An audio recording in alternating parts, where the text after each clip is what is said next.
Fox Sports. We are Black Hawks. We are St. Louis.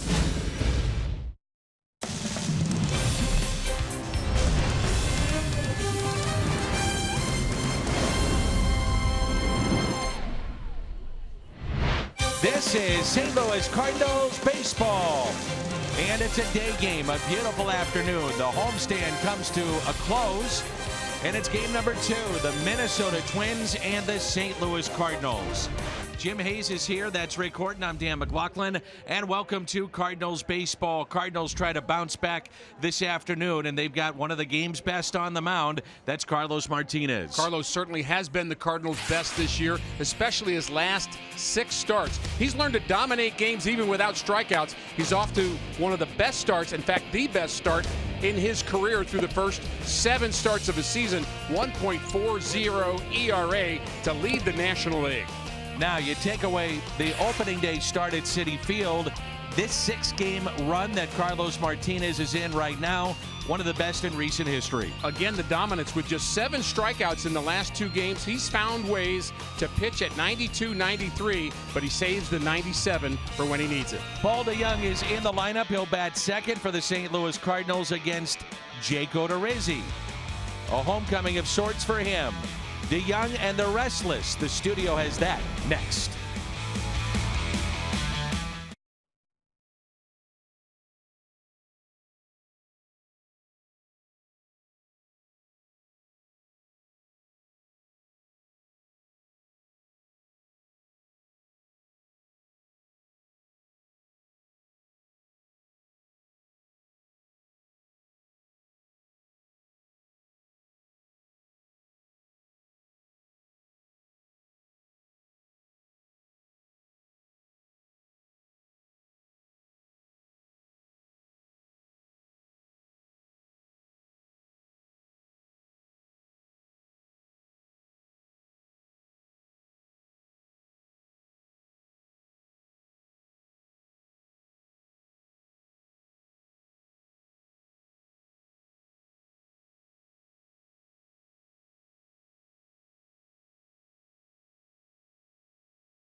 Budweiser. Wherever legendary MLB moments happen, Budweiser will be there. And by Chevrolet, the #1 selling brand in the St. Louis area. Find yours at your Mid-America Chevy dealer. It's a pair of right-handers this afternoon, and leading the way for the Cardinals, Carlos Martinez. You never know when he's on the mound. Something special could happen. We'll find out. It's Game 2 next.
Busch Stadium, the Minnesota Twins and the St. Louis Cardinals.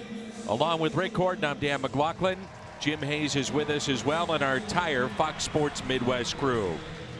Carlos Martinez to the mound for the St. Louis Cardinals. Beat the White Sox in his last start. He allowed just 1 run in 7 1/3. He also hit his first ever big league homer, and he is one of the game's best.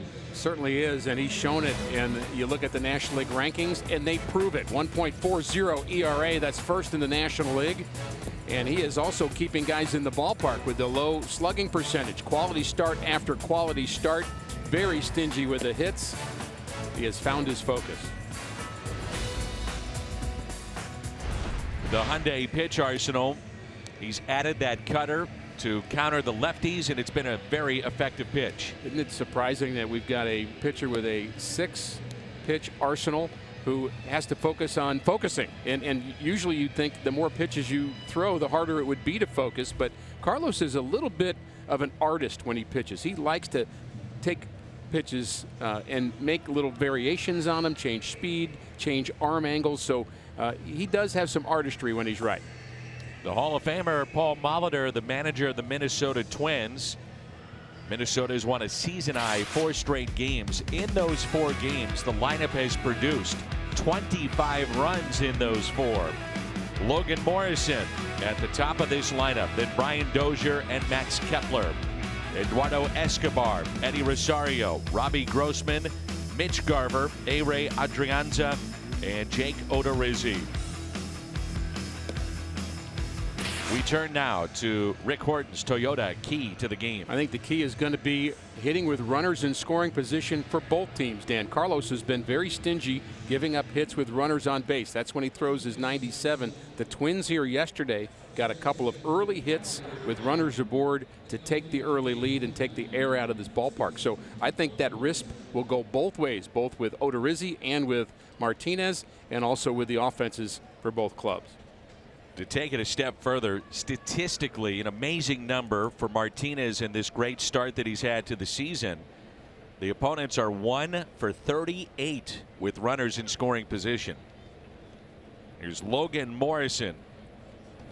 He was signed late and brought in from Tampa Bay. He had a terrific season a year ago. Currently a 15-game on base streak. He's driven in 10 during those 15. And the 1-0. That's a spot Carlos will try to hit down in the zone. Morrison last year 38 home runs down for Tampa Bay, and he's in the leadoff spot for Minnesota. And this is again what the DH does to the Twins. Mauer not in the lineup because Morrison has to play today. Here's a 1-1. Popped up into the shift. Who wants it? It will be Greg Garcia. Makes the catch and the first out. First innings a season ago could be problematic for Carlos Martinez. His ERA was near 5.5 at first innings a season ago. This year it's under 3. Well, there was a lot of talk last year about changing his warm-up routine before start, starting earlier, starting later, throwing more, throwing less. He tried all those things just to try to make sure he was more game ready for pitch number 1. It seemed like it took him an inning or so to get going, and then he would breeze, but sometimes that's too late. There's Brian Dozier. Dozier mired in a 4 for 33 slump. That's a 121 average in his last 8. 77 degrees here in St. Louis. Absolutely gorgeous. 2 balls and no strikes.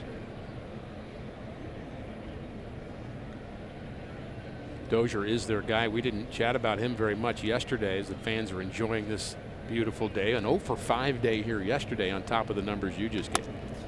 And now you can make it 0 for 6. Garcia to Martinez. Around the Horn is presented by Dobbs Tire and Auto Centers. The trio of Ozuna, Bader, and Fowler in the outfield. The infield, Garcia, DeYoung, Carpenter, and Martinez. And with Yadier Molina out, Francisco Pena gets the start today.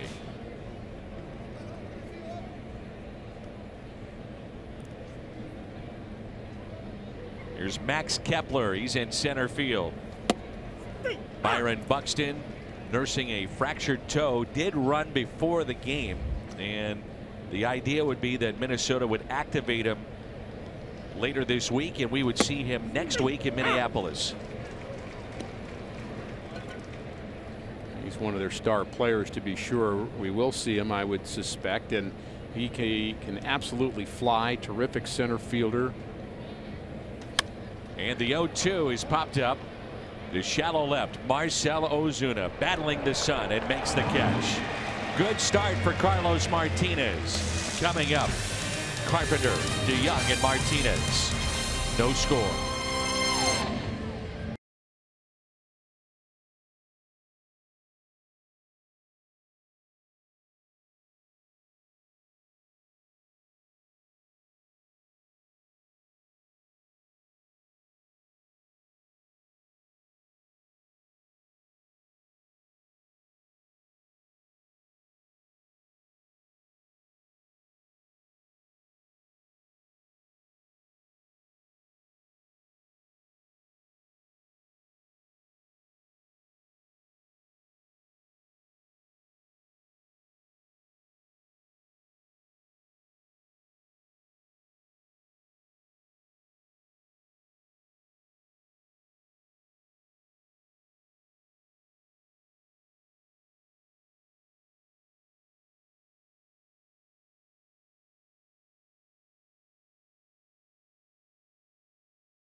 take in some Major League Baseball, get my pretzel, my hot dog, little soda, cotton candy, and take in Major League Baseball. Nothing like it. Maybe they did some homework on the drive here. Could have done that way too. The Cardinal lineup with Matt Carpenter, Paul DeYoung, and Jose Martinez. Then Marcell Ozuna. Switch hitting Dexter Fowler, Harrison Bader, Greg Garcia, Francisco Pena, and the pitcher Carlos Martinez.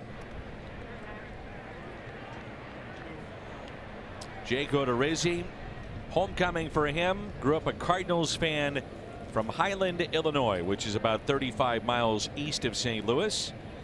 He started 2 games here at Busch Stadium last August as a member of Tampa Bay and July of 2014. A lot of teams were interested in Odorizzi in the offseason. Split finger has been a pitch for him the last couple of years. He's not using it as much this year, but it's essentially his changeup. And Odorizzi has been working more up in the zone to try to get strikeouts. As we know, the game is all about launch angle, and the way you get him out is throw the high fastball. But there are times where he's gotten burnt with that, with the home run ball. A shift on for Carpenter. Odorizzi, such a Cardinals fan, came to a bunch of games as a kid, and then even as a young adult, he was in the seats. Game 7 of the 2011 World Series. The 11th championship in Cardinals history.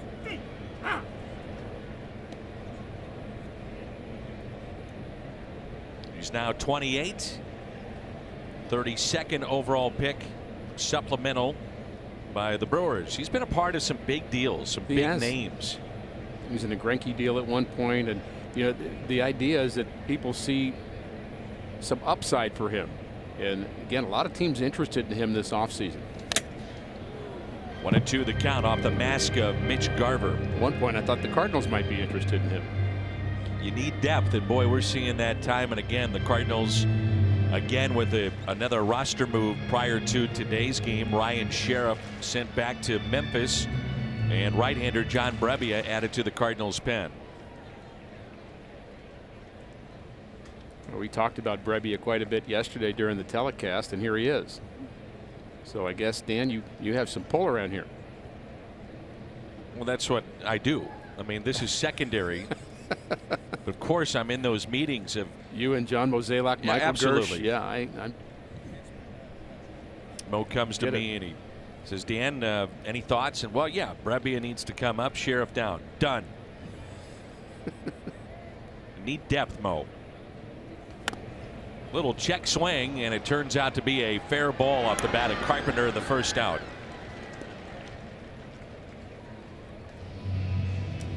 One of the lone bright spots for the Cardinals in game 1 offensively was Paul DeYoung.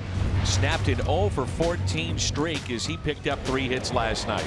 Not very many hits other than what Paul DeYoung was able to do. He had one in right center field. That was a double, and then he pulled the second one to the left side and again to left field, and he seemed like he was right on it. His timing was better than what we've seen the past few days. He's been a little bit up and down, but you know, Dan, every player is up and down during the course of the season. It's just a fact. Bring that point up to you. He's appeared now in every game, and remember, he had that ugly stretch of a lot of strikeouts, but still the Cardinals feel comfortable enough. He's such a bright guy and so even-keeled that he'll figure things out even if things at the plate aren't going well. So there's really 2 parts of a player's makeup in my estimation. One of them is how bright you are to make the adjustment, but the other thing is, what is your overall personality like in terms of internalizing negative results? And that's not just about smarts, that's about mental toughness and ability to turn the page and move on. I think he's good at that as well. So he's both bright, and he's not going to beat himself up like some players do. You beat yourself up, you're in trouble. 2 balls, 2 strikes on Paul DeYoung. Leads the Cardinals in extra base hits. 7 doubles, 7 home runs.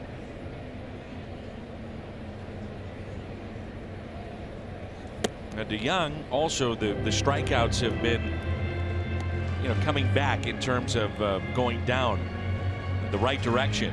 just 11 strikeouts in his last 14. You say, well, that's almost one per game. However, he was in a rut where it was almost 2 or 3 a night.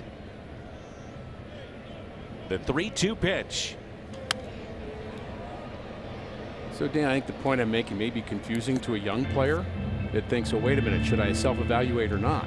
You're telling me I shouldn't because I beat myself up. The point is, you think about it, you logically make some adjustments, but you don't emotionally stay in that place. And then you kind of regain your confidence and move forward. So you're recognizing reality, but you're moving forward. That's the best way to compete in my mind as a player. And a strikeout of DeYoung. And there's 2 away here in the bottom of the first.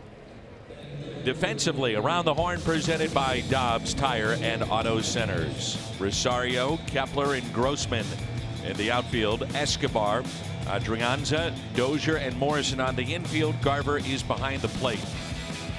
Well, you see some of those names on that list.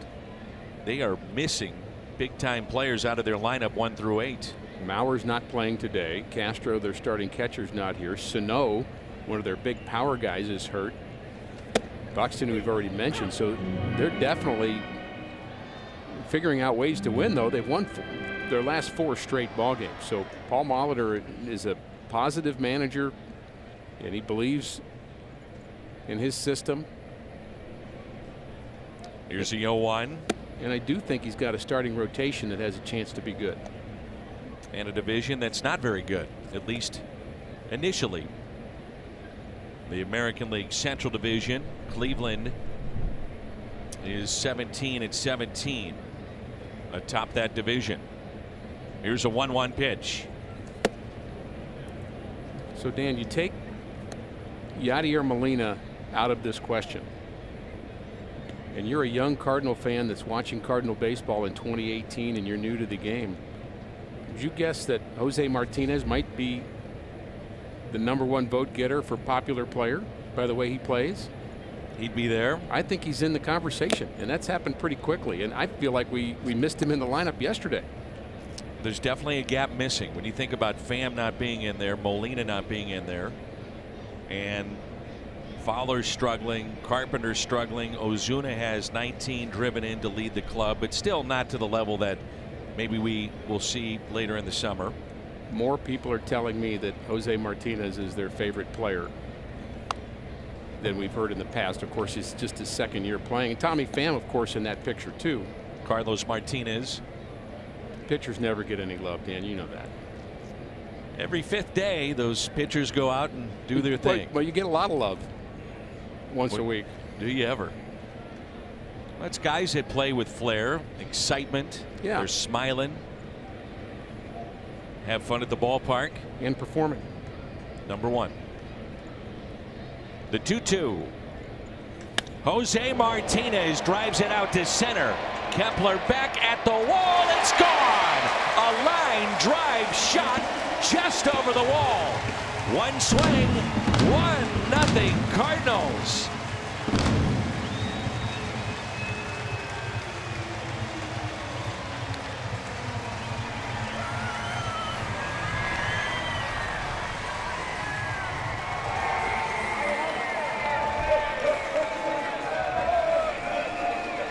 First home run in a while. His first home run in his last 84 plate appearances. Got that fastball up we talked about, and he knew what to do with it. And I believe a couple thousand more here at the ballpark just signed up for the Jose Martinez fan club.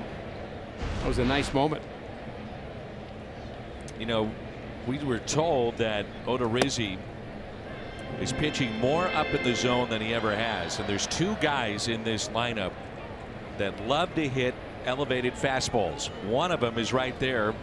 Martinez now 9 for 17 against elevated fastballs this year, and elevated fastballs would be slightly above the belt buckle in terms of how they break it down graphically and with the stats.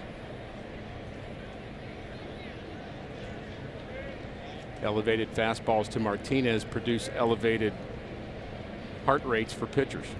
Isn't that the truth? And you can understand why Jake would want to do it in this day and age of the launch angle, and you counter that with a fastball that's up.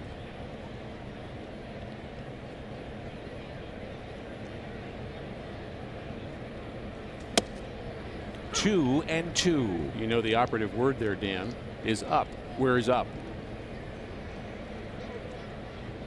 Up has got to be up where they can't handle it. If up is belled high, then up is out.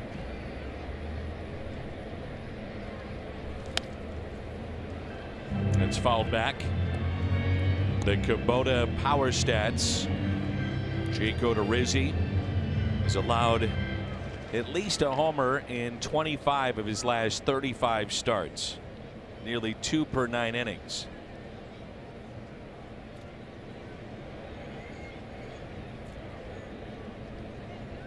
Now the 2-2. Popped up. And that's Logan Morrison with the catch in foul territory. The home run by Martinez. 1-0 St. Louis.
Some moves with their roster. With more on that, we check in with Jim. Dan, not sure there's been a more frequent passenger on the Memphis shuttle than John Brebbia. Brebbia recalled from Memphis as directed by Danny Mack today. Ryan Sheriff optioned to AAA.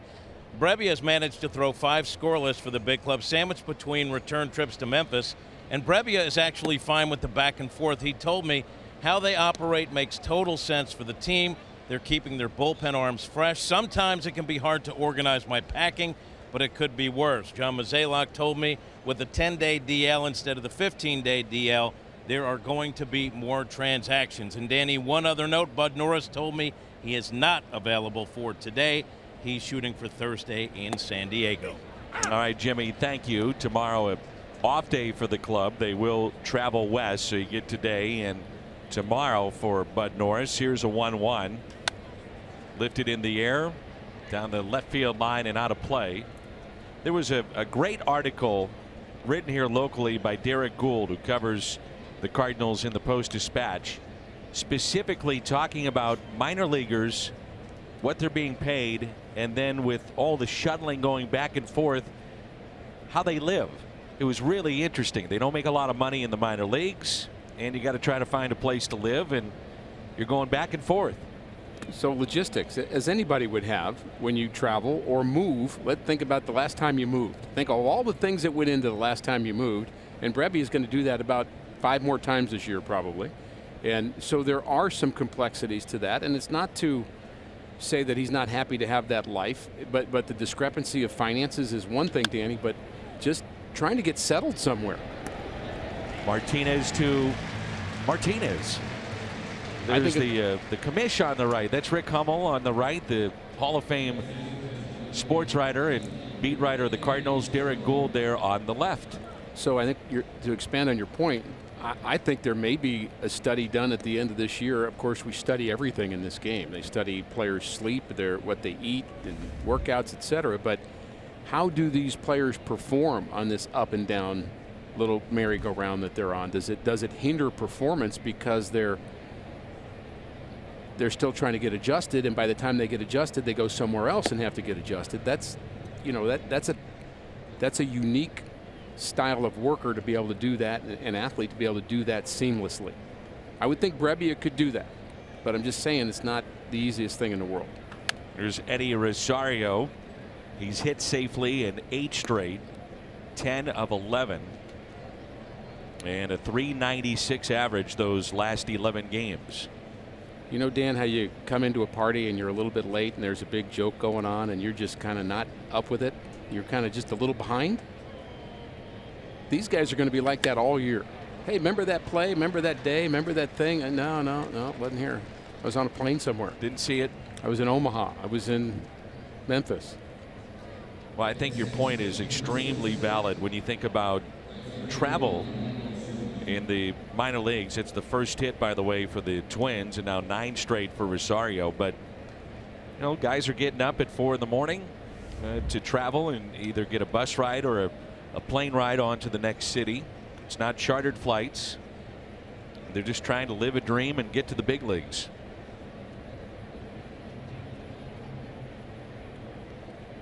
Here's Robbie Grossman,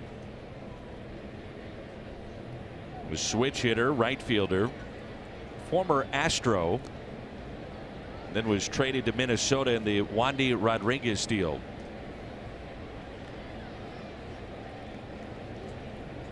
The Cardinals were at the forefront of analytics, sabermetrics in the mid-2000s, and their drafts show that. They took chances on players they thought by looking at exit velocity, spin rate, those kind of things, and they were one of the only teams doing that in the mid-2000s.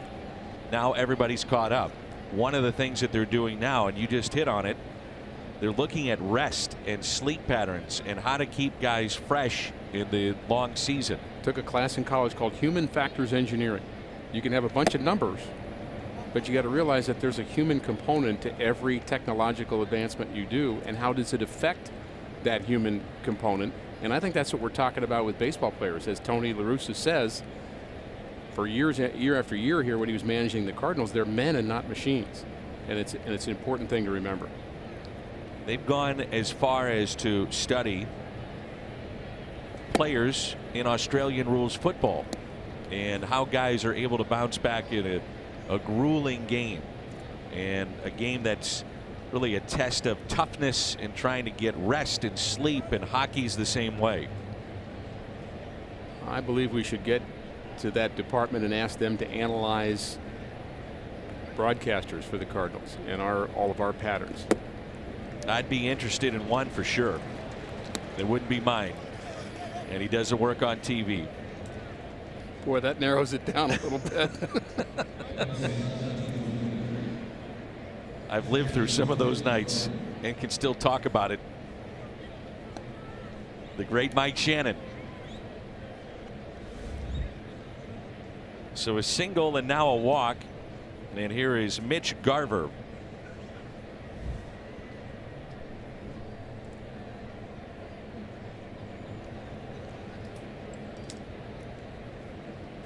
So our first opportunity to evaluate RISP here this afternoon. Runner at second base. Will Carlos notch it up a level and start throwing 96, 97 when he gets to 2 strikes. He doesn't always show that early. Tries to get ahead off speed pitches and then goes for the punch out. Runners at first and second. Back-to-back sliders. That one a bit low. Again, it's worth repeating. Teams are 1 for 38 against Martinez with runners in scoring position this year. Going back to last season, the Cardinals have won 8 of his last 9 starts at home. In those 9 starts, ERA just over 2. And the 1-1 pitch. And he hit him. Bases are loaded, and that has been one of the aspects of Martinez's starts this year. He has hit a lot of guys. And he does it often on pitches like this that get away from him to the arm side against right-handed batters. Just doesn't really finish the pitch, so it comes back in and must have just gotten the jersey of Garver as he spun away from it. And I think that's a little bit of right-handed batters, Dan, protecting on that slider down and away. They're kind of digging in. They don't want to give up that outside corner, and if he comes in, they don't have time to react off it.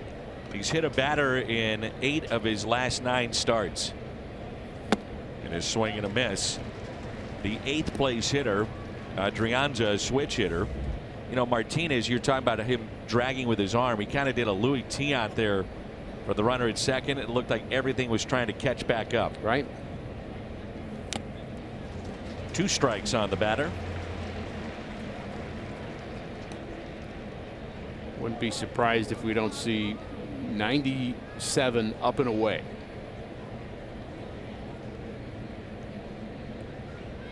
And he's looking for his first strikeout, and then Odorizzi, the pitcher, on deck. He's got a chance to get out of this. The 0-2 pitch. And a fly ball lifted out to deep right center. Bader hustling over, makes the catch. 2 runners will tag up, 1 will score, and this game tied at 1-1.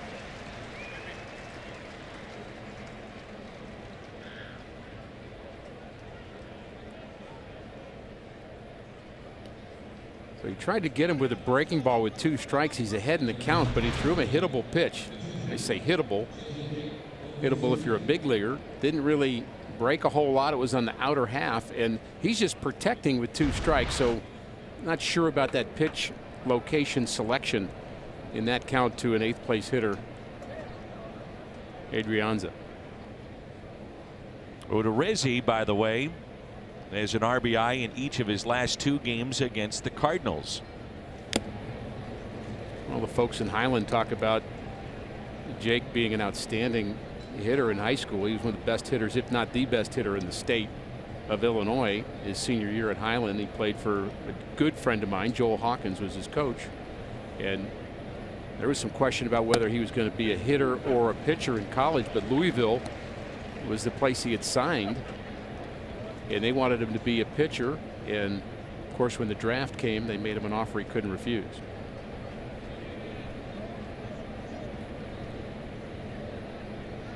And the 0-2, a strikeout of Odorizzi.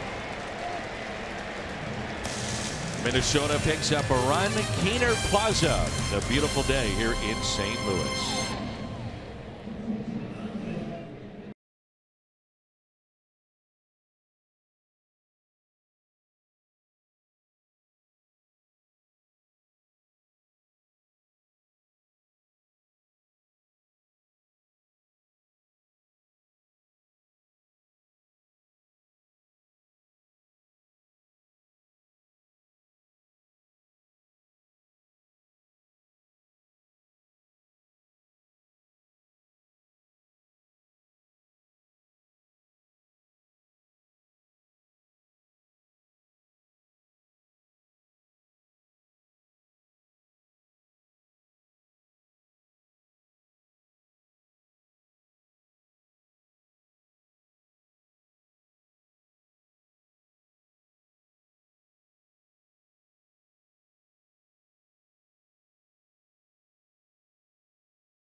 Car rental. Go national, go like a pro. And by Barnes Jewish Hospital and Washington University Physicians, national leaders in medicine. Well, we have a moment. Odorizzi finishing up his warm-up pitches for the second inning. If you can't catch a game on TV, you can stream games live on your mobile device. Download the Fox Sports Go app. Log in, stream the Cardinals. It's presented by T-Mobile.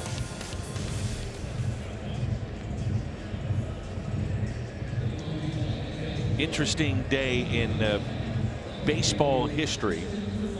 The 50th anniversary of Catfish Hunter's perfect game.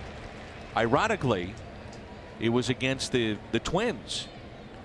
And they had names like Rod Carew, Harmon Killebrew, Tony Oliva, Tovar, Bob Allison in that lineup. That was a terrific offense that he did that against. Absolutely.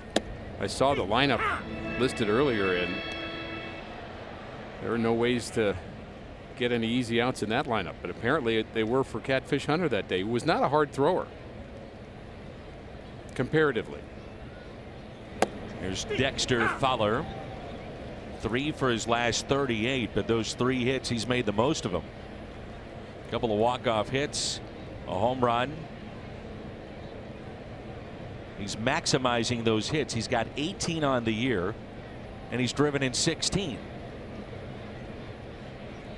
I bet a lot of young fans don't know the name Catfish Hunter, but the spikes that I wore in high school, I wore because he was promoting them. So, you know, the influence of an athlete, right, in terms of kind of what you think is the latest, greatest. Catfish Hunter was a Yankee at that time, but a World Series star with the A's and the Yankees both, and he wore a certain brand, and I had to have that exact same brand. Well, you think about Michael Jordan and how he changed apparel and shoes with his brand with Nike. One that's worn by the man at the plate. It seems like every night, and I'm always following MLB.com and getting alerts of no-hitters or great performances or an outstanding catch. But every day in baseball this year, it seems like you get an alert about a no-hitter or a perfect game. Right. Think about this, Ricky, as Fowler strikes out.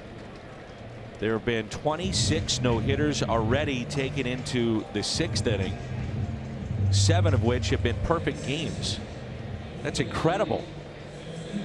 The amount of lack of offense in the game today. That's just the way it is. I'm stunned by that. 26, you said. 26 have been taken into the 6th inning.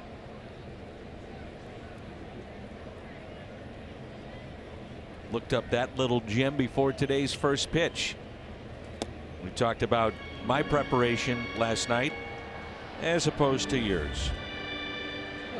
I remember us talking about us kind of hanging out the night before at a big party and studying together, but we'll let you remember it the way you want to. And of course, reality has nothing to do with either of those. As you commonly say in the games that we do together, it's kind of like a disclaimer that I have to read at some point, but you'll tell the fans, don't always believe what Dan has to say about me. Yeah, there's the baseball disclaimer about disseminating information, and then there's the Dan McLaughlin don't disseminate his information for sure about you, about me disclaimer. Ricky is a hard worker. He's here early and always putting in the time. You could take that to the bank. Yep. We won't disclaim that. So 2 outs, and Greg Garcia, he's at third base today. Carpenter is at second. Wong on the bench. And the bench today features Wong from the left side, Jerko, Carson Kelly, and Tommy Pham from the right side. Tommy Pham was out with Pete Prenzi, the strength and conditioning coach of the Cardinals, and some of the medical team, as he was just running the bases and getting a feel for that sore groin that he's dealing with right now.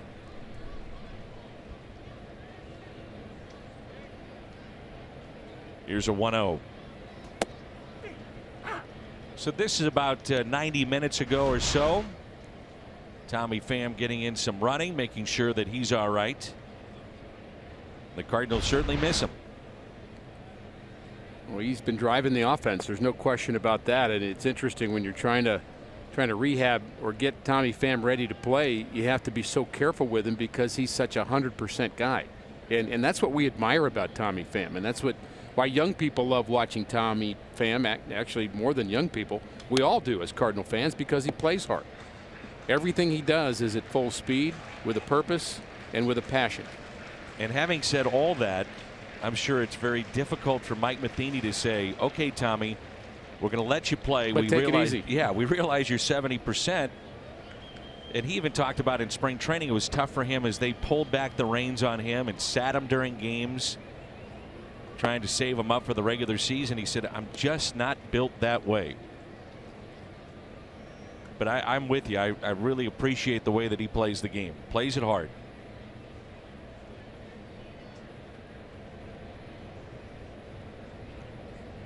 The 3-2 spoiled. Well, in that conversation somewhere, a manager or a trainer or both, athletic trainer will have the conversation with a player like Tommy Pham and say, look, we want you to play at 85 to 90% in terms of how you run.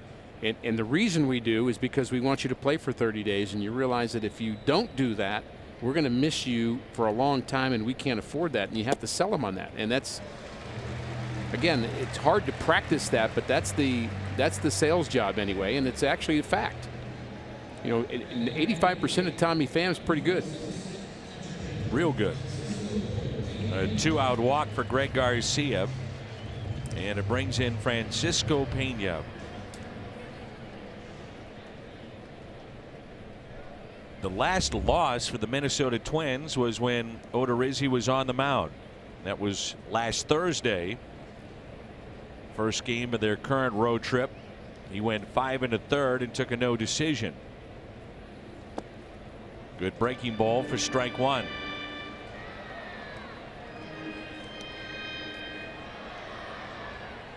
That was against the White Sox, over 100 pitches.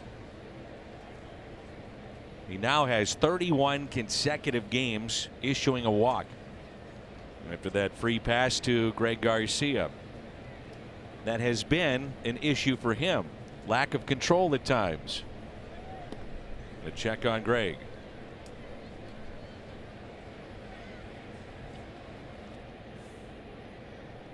Major League Baseball making some news this morning. Commissioner Rob Manfred has said that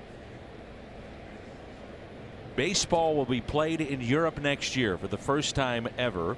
The Yankees and Red Sox will play a series in London, Olympic Stadium, in June of 2019. Garcia running and out.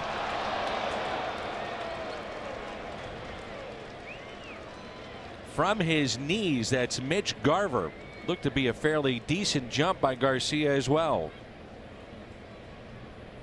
Well, he looks safe to the naked eye, but I think the Twins are convinced that they got him. I think Greg is too. I don't think he really felt like he was safe, and he is indeed out and caught stealing. So Garver throws out Greg Garcia with a strike from his knees. Nicely done.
Sports Midwest. Nearly 80 degrees. Little breeze here in the ballpark. It is beautiful. Our Kia drive to success concerning today's starter, Carlos Martinez, and in home day games since the beginning of last year, he's been tough. He's been tough at home, and I agree 100% with you that I'd like to have 81 days exactly like this. Man. In a baseball season. It could not be any better, Dan. The slight breeze you mentioned, the nice crowd, and the blue skies. It's perfect baseball weather. Big league baseball. You can't beat it. Off day tomorrow, and the Cardinals head to San Diego.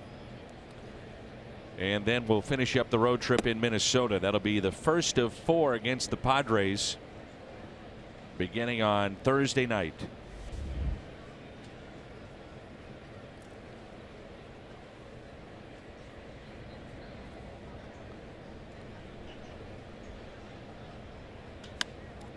And the 1-0 pitch is popped up. Foul territory. Jose Martinez with the catch, and Logan Morrison is 0 for 2.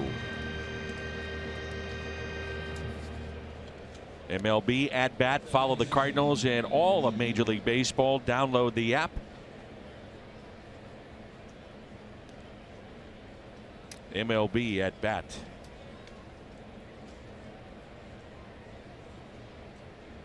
Carlos Martinez, it's interesting. He's now allowed 29 hits on the season.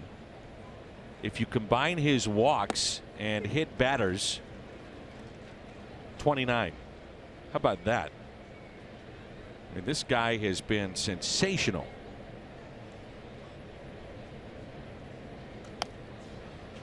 And on the hands of Brian Dozier. So it tells you he doesn't allow many hits, but they're finding ways to get on with the walker hit batters.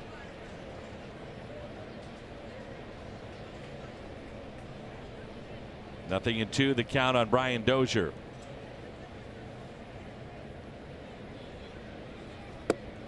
The check swing did not go.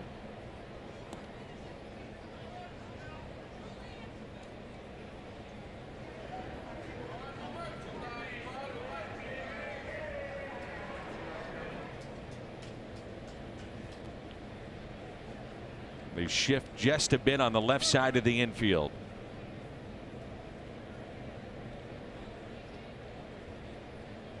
Dozier, a guy that has tremendous power.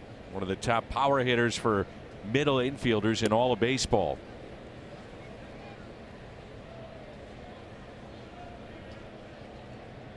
He's had 700 or more plate appearances in 3 of the last 4 seasons. Plays every day and puts up numbers.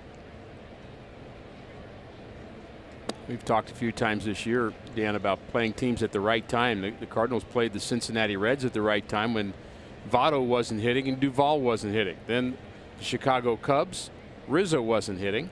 Yeah, now you're playing the Minnesota Twins, and it's a downtime for Brian Dozier. And you just hope it stays that way. He fooled him.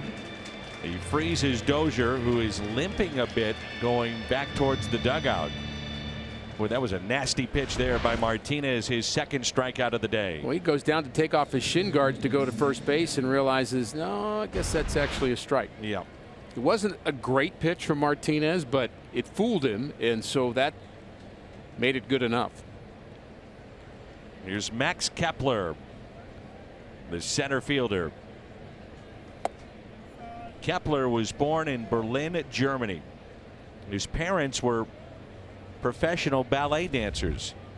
Dad from Poland, mother from the United States. He had a scholarship to go to the Steffi Graf Tennis Center and turned that down. They moved back to the States, and his first love, as he tells it, was always baseball. And I guess if the Cardinals ever trade for him, he would be maybe one of the more impressive guys in the conga line. No question. Light on his feet. Because he's got that in his DNA. Great movement, a flow, a rhythm. So a chance to be the first guy to make that part of his home run trot, to do a little pirouette maybe. I'd like to see that. Takes all kinds. Here's a 2-1 pitch. Tribute to his parents. Why not? Absolutely. That's a great pitch right there by Martinez. An off-speed delivery. Perfectly located down and away. Sells it well. And the downward movement and right to the perfect spot. Into the glove of Francisco Pena. That was outstanding. The 2-2 outside.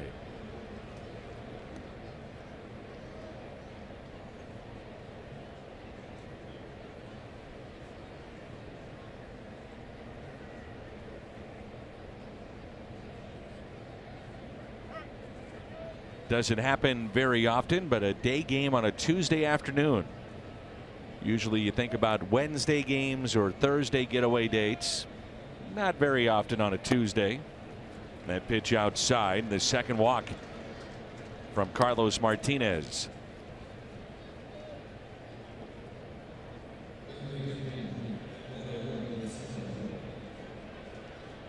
Already the 6th day game start for Carlos Martinez. You know, another factor, Dan, that we're going to be talking about over the next 6 weeks or perhaps longer is how do the Cardinals catchers fare with our pitching staff in Yadi's absence. And I would caution everybody to let it go for 2 or 3 weeks before you start to over-evaluate catcher's ERA and how did Carlos do in the start with this pitcher or that pitcher. You're going to have to see it over 3 or 4 starts to make some sense, and also with the bullpen. But clearly front and center right now are Carson Kelly and Francisco Pena in terms of how they handle this staff, because Yadi's so good at it. But you know, they watch Yadi do it, they learn from Yadi.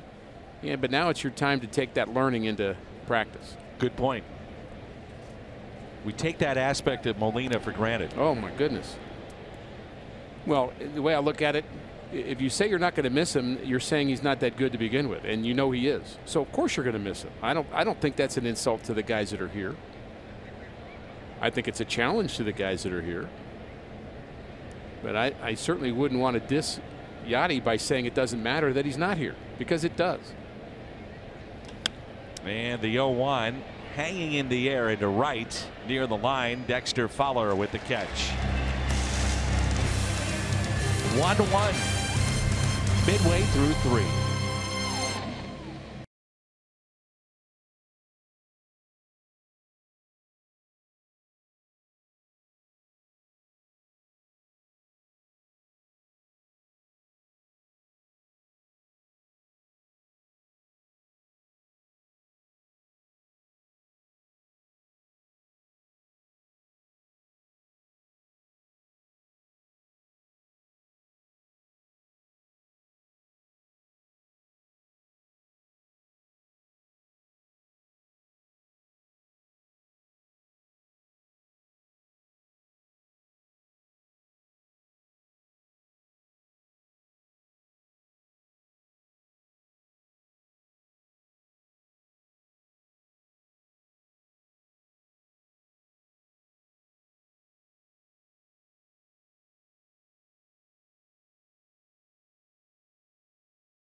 No matter where you serve or when you served, we stand ready to serve all military families. 1-1 our score. A home run by Jose Martinez to account for the St. Louis run. That was number 4 this year for Martinez. Hit back in the first. And a sac fly RBI by Adrianza in the second with the bases loaded to tie the game up for Minnesota. Here's Francisco Pena, left standing at the plate after Greg Garcia was thrown out trying to steal. Cardinals have been caught now 12 times on the bases. That's most in baseball trying to steal. One thing I'd say about that, Dan, last year we saw a Cardinal team that was dedicated to stealing more bases coming out of spring training, and they got caught a lot early and they completely stopped running, completely, for a couple of months. I'm kind of hoping that doesn't happen with this team. You get a bad jump, the situationally, catcher makes a good throw. I think you have to keep trying. Out to shallow center and a base hit for Francisco Pena.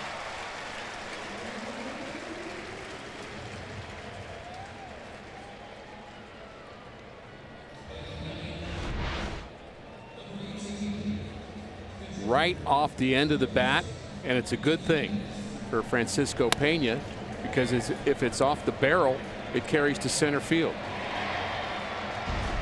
We talk about it being a game of inches all the time. Sometimes it's inches on the bat too. Difference between being jammed, hitting it off the end, hitting it square. There's Carlos Martinez. He has one sacrifice this year.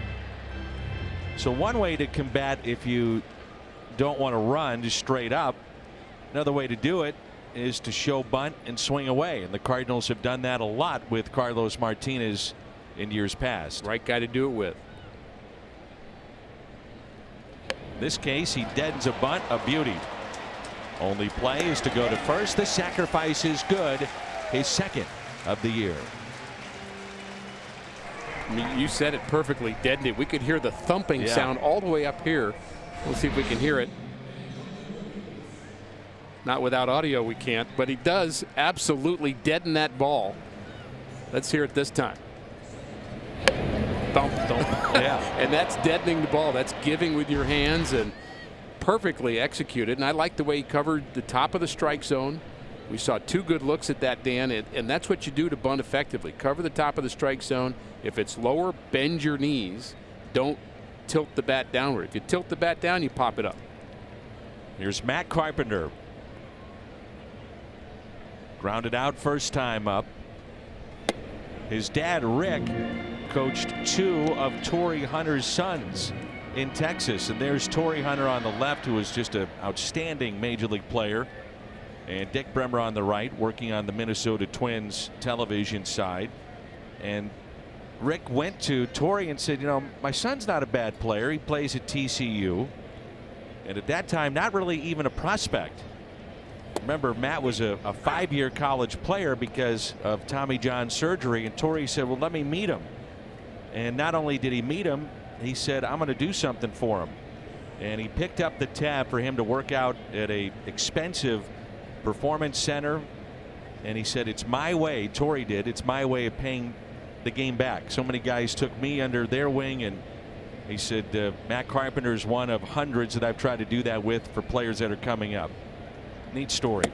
And then the payback goes back the other way again when Torrey's kids play for Matt's dad multiple years in high school, and so it goes both ways really, and it's Torrey paying back to the community, paying back Matt, then getting paid back. And he said, I love Matt Carpenter. He told me yesterday, I love Matt Carpenter. I really love his dad. I bet. And he wasn't saying that negatively about Matt, but his dad really influential on his boys, which as a parent, Dan, you want your kids to play for that right coach. Be taught the right way, learn how to be a player both on and off the field. And Torrey was talking about that too. He said Rick Carpenter was instrumental in just being kind of a father figure for my kids too, because I was out playing, and you would trust that coach to teach them the game properly. Parents understand you have significant and primary influence, but there are other influences, and you'd like them to be good ones with your kids.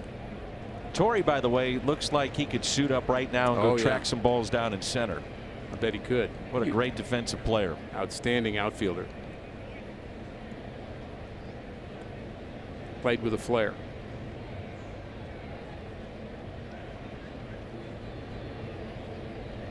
Three and two the count here on Carpenter. Love to see him drive a ball here. Francisco Pena at second base. Carpenter has struggled in this spot. He's 3 for 19 with runners in scoring position. He's also struggled with 2 strikes over the past couple of seasons. It's almost inexplicable. About 3 years ago, maybe 4 years ago, he was the best hitter on the planet Earth with 2 strikes. And he likes to hit with 2 strikes. But his numbers have diminished drastically over the past 3 years. Year after year, his batting average, he'll still walk often, but the batting average with 2 strikes is just not his strong point at the moment. 074 with 2 strikes this year. 3-2 pitch. Fly ball into center. Racing in Kepler to make the catch. Well, they're busy over at Ballpark Village and the construction of what will be new housing. A Lowe's hotel going in, workout facility, parking garages. This time next year, it'll be a different looking place.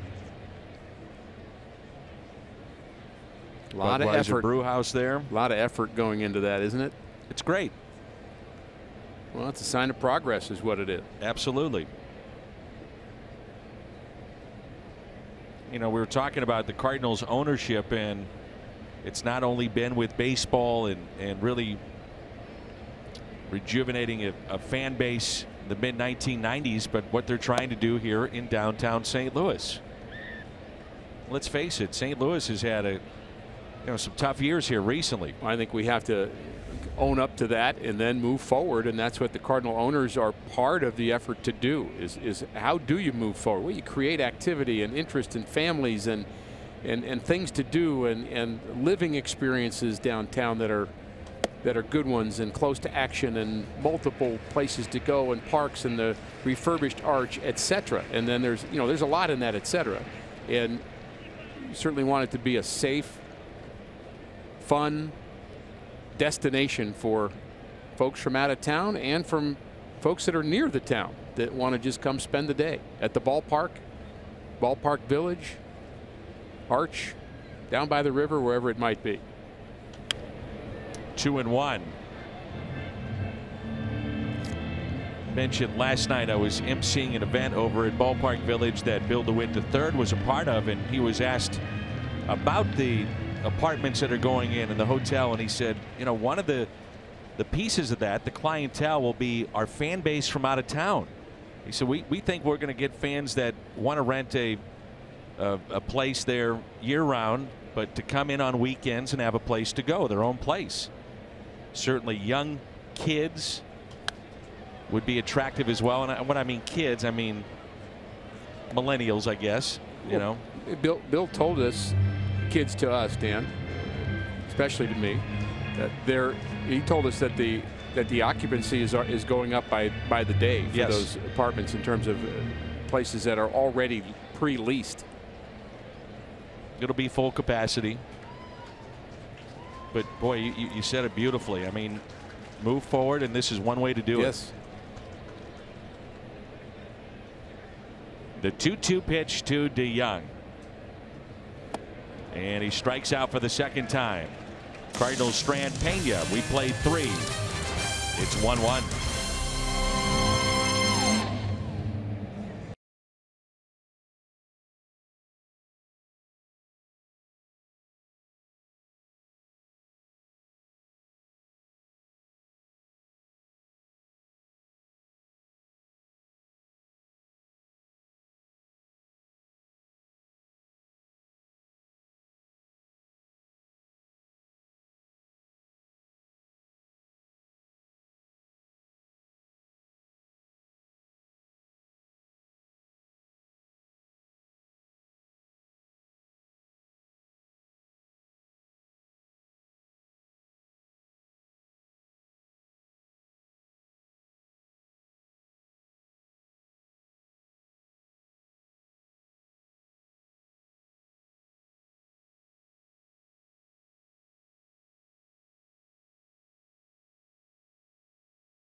Dan, Adam Wainwright threw 5 scoreless innings, allowing just 2 hits in his rehab start for Springfield yesterday. Threw a total of 59 pitches. John Mozeliak told me he is waiting to hear back from the team's medical staff before deciding the next step for Waino. Mozeliak told me, I think we have to be cautious when thinking about the volume of pitches he threw yesterday versus expectations should we activate him. And he said, I want to be sure everyone is on the same page, Dan. You know, Jimmy, they just put Lance Lynn up on the video board here at the ballpark during the commercial break. Very nice applause for him. I know that you got to know Lance just like myself and Ricky over the years very well. How about in your conversations with Lance returning here to St. Louis? Yeah, we talked to him yesterday. Seemed like old times. The first thing he said to me when we were doing an interview, he said, I've been here 5 minutes and you've already made my life miserable. So that was nice. He described his slow start as the ugliest month of his career. He told me hopefully I get the ugly ones out of the way. And then I asked him if his new teammates considered him a constant delight. That's what we all consider Lance, a constant delight. And Lance told me if I get some more wins, they will consider me a little bit more delightful. So great to catch up with Lance Lynn. I know the fans really like him, Dan. Absolutely. A base hit into center. I was on the phone with Lance in spring training. We're going to have dinner. He hadn't been signed yet. This is how quickly things can happen. We're setting up dinner plans, and he says, I can't go. I've just signed with the Minnesota Twins. And I said, where'd that come from? He said, I don't know, but I got to go over to Fort Myers and sign my contract. I'm out of here. That's how quickly things can change in the world of professional sports. And it also shows you how much a player has to appreciate and take the advice of their agents, and because that's what they're doing. Their agents are the ones working the phone. Sometimes players, you'll ask a player, well, where are you going to go, or who wants to trade for you? The player doesn't know. A lot of times that conversation is, I'm going to say, shielded from the player, but almost. And it's not as if the agent doesn't have to remember that they work for you, but you give them some parameters and some options, and yeah, here's what I'm looking for in these kind of cities and this kind of deal, and they're the ones out there working it for you. Here's a 1-0 pitch after the base hit by Rosario. He's 2 for 2. Robbie Grossman at the plate. I don't think we ever gave Lynn enough credit here in town for what he dealt with the year before Tommy John surgery. He had a tear in his elbow and didn't say anything, and we would be up here and fans would be talking about it. You can get the numbers wherever you want. All he was doing was throwing fastballs, and we're thinking, well, maybe this is who he is. He wants to sink it and spot it, and that's where it's going. The reason he did that is because he could not throw a breaking ball, and he pitched through it and didn't say a word about it. Yeah, the fastball was the pitch that didn't hurt as much, is the way he described it to us after the fact. And again, 85% of Lance Lynn was good enough at the time, and he's still winning games. And that's what the way a pitcher has to think is, I'm going to give you whatever I have. If it's 85%, 90, 95, 100, or any player. And if you think that's not good enough, it's your job to take me out. I'm not going to be the one to do that. I think fans sometimes get mad at players for not saying, oh, how come he didn't say he was hurt? Well, that's not his job to say that. I mean, the team knows if he's not effective and if he's ailing and if he's hurt. And it's their decision whether to play him or not. And Ricky always took the ball. I mean, big games. Remember when he first came up, he made a spot start. And then eventually was in the bullpen, which is often forgotten too. He was a key member of the Cardinals down the stretch in 2011. When he was in the bullpen, he was a part of one of the most amazing stories, I think, in baseball that people don't talk about over the last 10 years. And that is him coming into a World Series game and they didn't want him. And him meeting Tony La Russa on the mound, and Tony looking up at him and saying, literally on the mound during a World Series game, what are you doing here? Right. I mean, how is that not? I mean, if they didn't win, could you imagine? Oh my goodness, that shouldn't happen. Yes. Can't happen, but it did. He was told he wasn't going to pitch at all that day, and they mistakenly had him up and in a game. There's a base hit to left off the bat of Garver, and it's misplayed by Ozuna, his second error, and a run will score.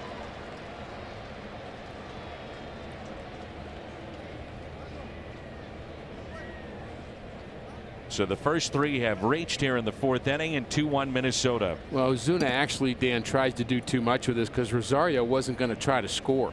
And he tried to get this with just one hand on the move so he could make a good throw to the plate. There's the hit past Garcia, and he's going to charge it hard, but Rosario, you saw him slowing down. He was not even going to try to score, so Ozuna was playing that off to the side and should have just kind of stayed behind it and got it into the infield. So that error costly.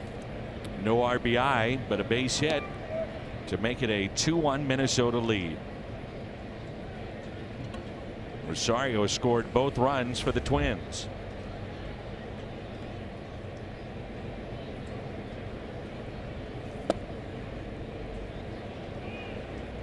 And a rare base hit with a runner in scoring position. Twins are now 1 for 2 with an RBI. Not that hit, but the sacrifice fly earlier. So they're winning the wrist battle so far and the game. And now against Martinez, the opposition 2 for 39.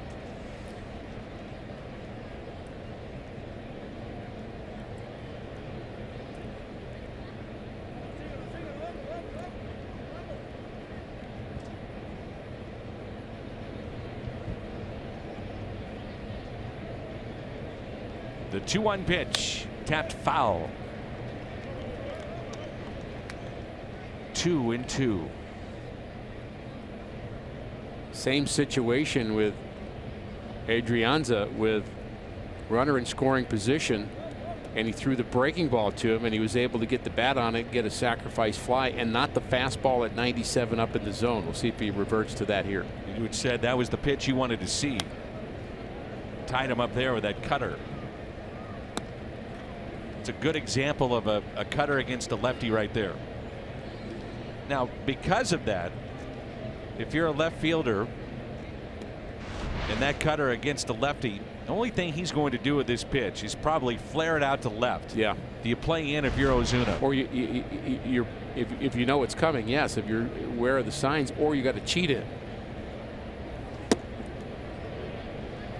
I don't think he has that 97 up and away today. I think that was meant to be that pitch. And when he's trying to rear back, his arm is dragging. And you mentioned that earlier on the pitch that was high to the arm side, that his body was in front when he did the Tiant move to second.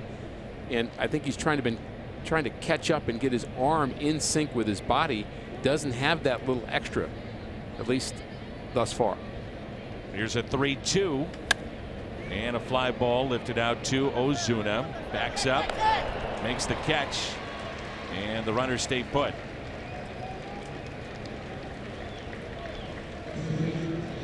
The Phillips 66 ticket vouchers are back. They're better than ever. You can fill up at Phillips 66, 8 gallons or more, and you get a voucher for up to 50% off on up to 8 tickets to a home game. Visit Cardinals.com/Phillips66. A gorgeous day here in St. Louis. First time that Carlos Martinez has trailed in a game in his last 21 innings.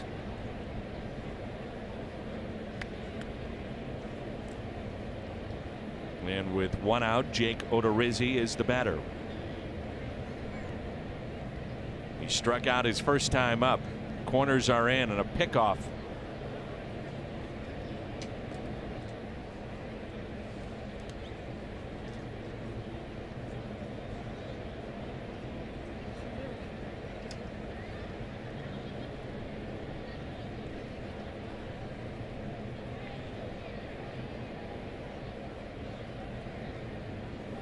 Odorizzi showing bunt, pulls back to take a ball.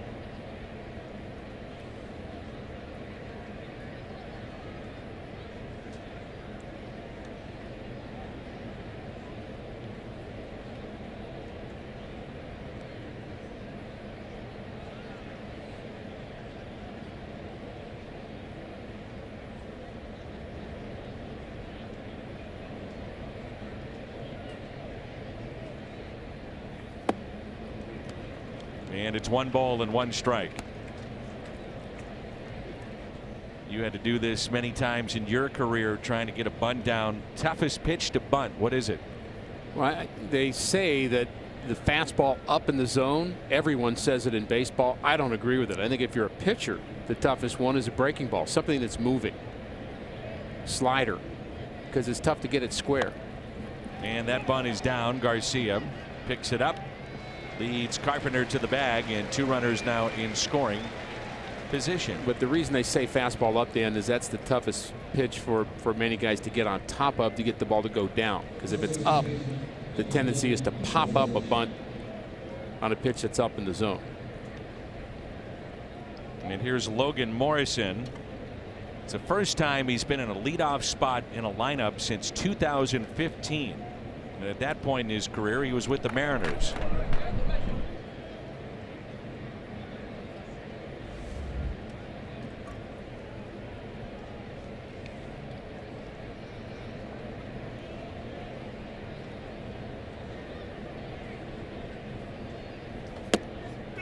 And a strike to Morrison, who has popped out both times he's been at the dish.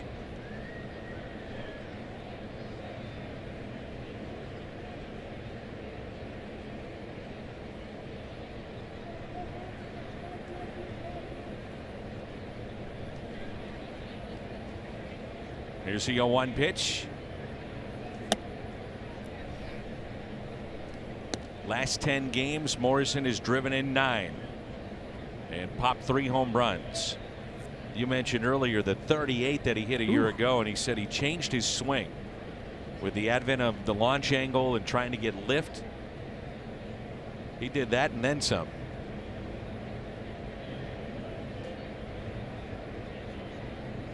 A 2-1 ball game and a 1-1 pitch. There's some lift down the right field line, and that ball is foul, and not by much. That was launched. Woo. When a major league player makes a statement that they've changed their swing, and you watch him and you think, well, that looks like the swing I saw last year. There's very little minute difference in their approach, perhaps in their weight shift, perhaps in what they do with their hips, their hands, that most folks, if you look at it, would say, I don't get it. I don't see, what do you mean he changed it? But players know the difference because it's such a feel thing. Yes. There's your fastball up and away. We 2-2. We think about a player changing his swing, we'd say, well, he's going to have an open stance or a closed stance or deep in the box or up in the box. Well, those things are things you can see. Flat bat straight up in the air.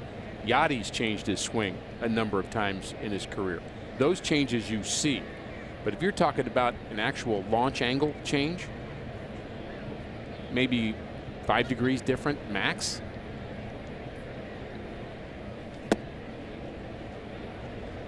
3-2. Such a tough thing to do. They've been swinging a bat and they've swung it literally a million times one way, and now all of a sudden, because of the game, you got to change. Well, if 38 home runs is at the end of the rainbow, you'll take it. Change is good. Yeah.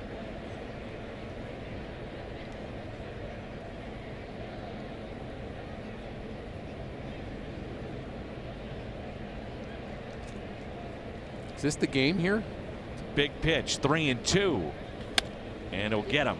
The ground ball that's hit to second. Carpenter and the Twins strand a pair, but they pick up a base hit, the air by Ozuna, and a run scored. Coming up for the Cardinals, Jose Martinez.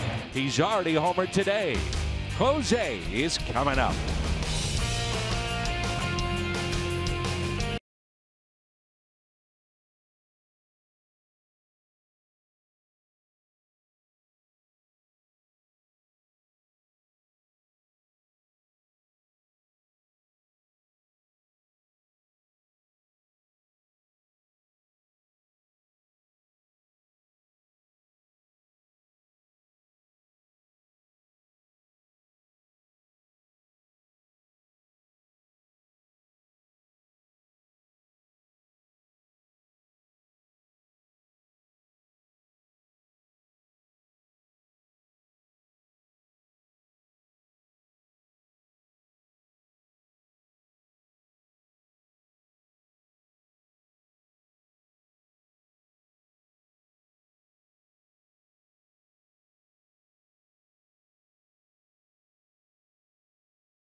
only run for the Cardinals today.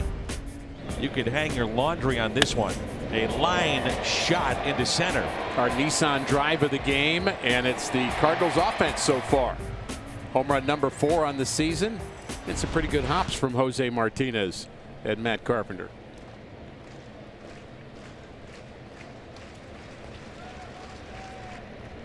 Martinez, that was his 4th home run. Did not play last night. That was only the 2nd time this year he's been out of the Cardinals lineup. Think about how far his career has come. A journeyman in the minor leagues. This time last year just battling to try to get a bat here or there. And spring training, I think most people would say he wasn't penciled in to be a starter. But when you just keep on hitting, you can't deny the fact that he's got to be in there. And that's why in spring training and even early in the season, when you start penciling in things, you're using a pencil for a reason. Things happen. Guys underperform, guys overperform, guys come out of the minor leagues out of nowhere. Injuries happen. And so there's a plan, but that plan is always, I mean, always changed in baseball. It has to be. Your lineup in August, you know, I really think John Mozeliak does a great job of explaining that. I've heard him many times at events. They say, well, what's your lineup going to be on opening day? And he almost says, I don't care. I mean, he doesn't say it like that because obviously fans care, but he says, look, I really care about our lineup on July 15th and August 1st. And August 15th, that's the lineup I care about. Who's separated themselves and who has showed up, who's not hurt, who's ready, who's playing well, who's having a good season. That's really what matters.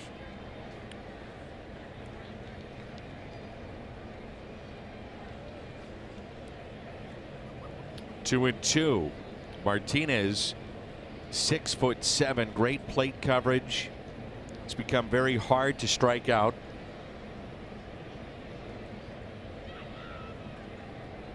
Up and in. And a full count. The other thing I always think about players is I don't really like the excuses of you're not playing a lot or pitching a lot. When you pitch, earn more time. And when you earn more time, you'll play more. And when you play more, you'll earn more time. And that's how Jose Martinez has gotten to where he is. Without being penciled in, but he's played himself in. Yep. A 3-2. Ooh, he wanted that pitch back. Oh, me too. Odorizzi pitched 6 scoreless innings in Baltimore, and this said, hit me. That was on opening day, and since then, coming into this start, 13 runs in 14 1/3. But today, at least through 3 innings, the one mistake, that to Martinez.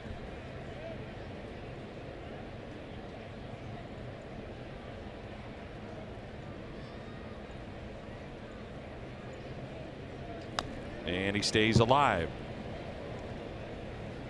See, to me, that pitch is a good example of hitting today where a lot of guys are swinging from their shoes with 2 strikes. Totally. And he just gets a piece to stay alive. And we also mentioned why, he's going to get some blue pits eventually because the defense has to play him straight because of his 2-strike approach.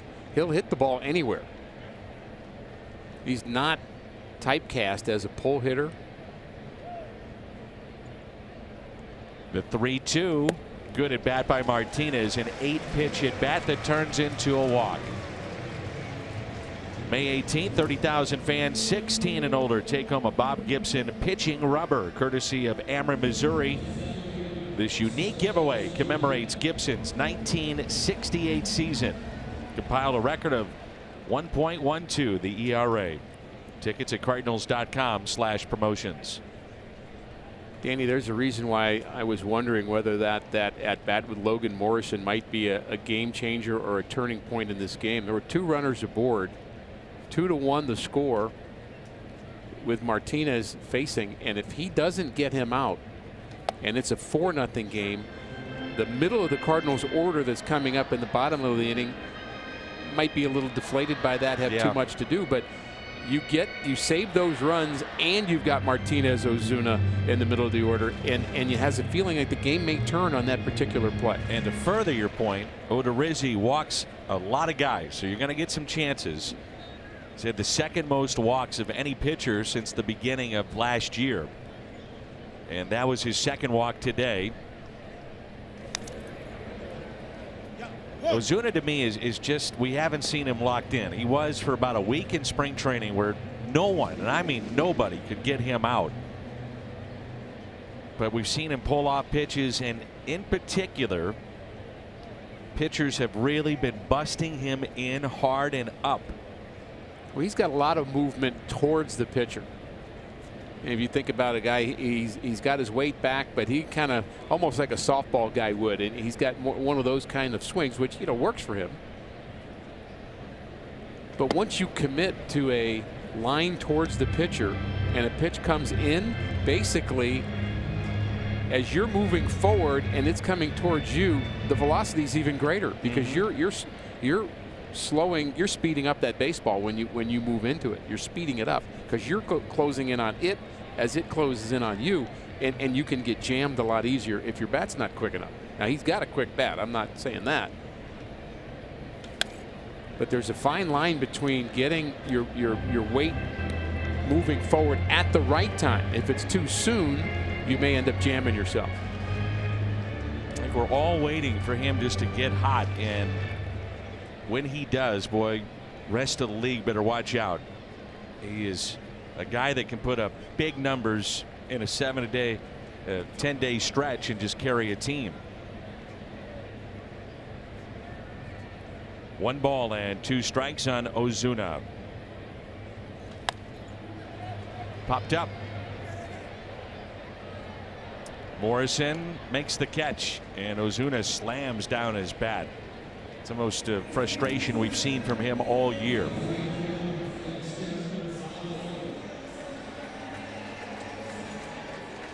For Jake Odorizzi, not a lot of ground balls. The GMC leaderboard, just 27.2%.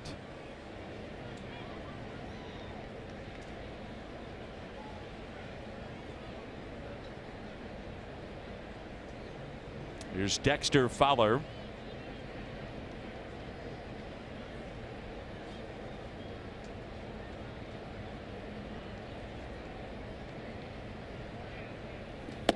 And that pitch taken for his strike. Fowler struck out back in the second. Odorizzi has struck out 3 on the day.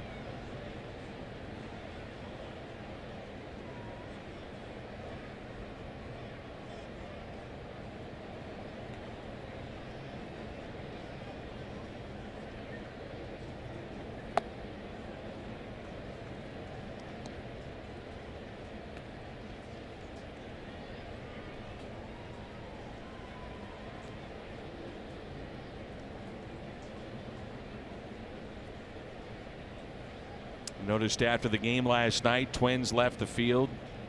A lot of their fans have made a trip to St. Louis, make their way down to the opposing dugout. 2 balls, 1 strike on Fowler. We'll be in Minnesota in the next road trip, which is an open air stadium. And now you say, okay, no problem for the next few months. In April and maybe October, no thanks. It is cold, it's snowing. Dick Bremer, the play-by-play voice of the Twins, was telling us that when the Twins left Minnesota to go to Puerto Rico to play the Cleveland Indians, they were lucky to get out because of the snow in the area. And I said, well, did you make the trip? He said, no, I shoveled the entire time.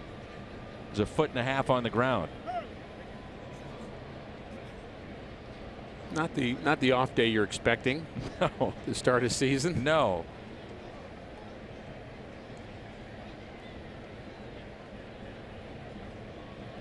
You know, it's one thing I really like to think about with every franchise: the great players, the Pucketts, Blyleven, Carew, Killebrew.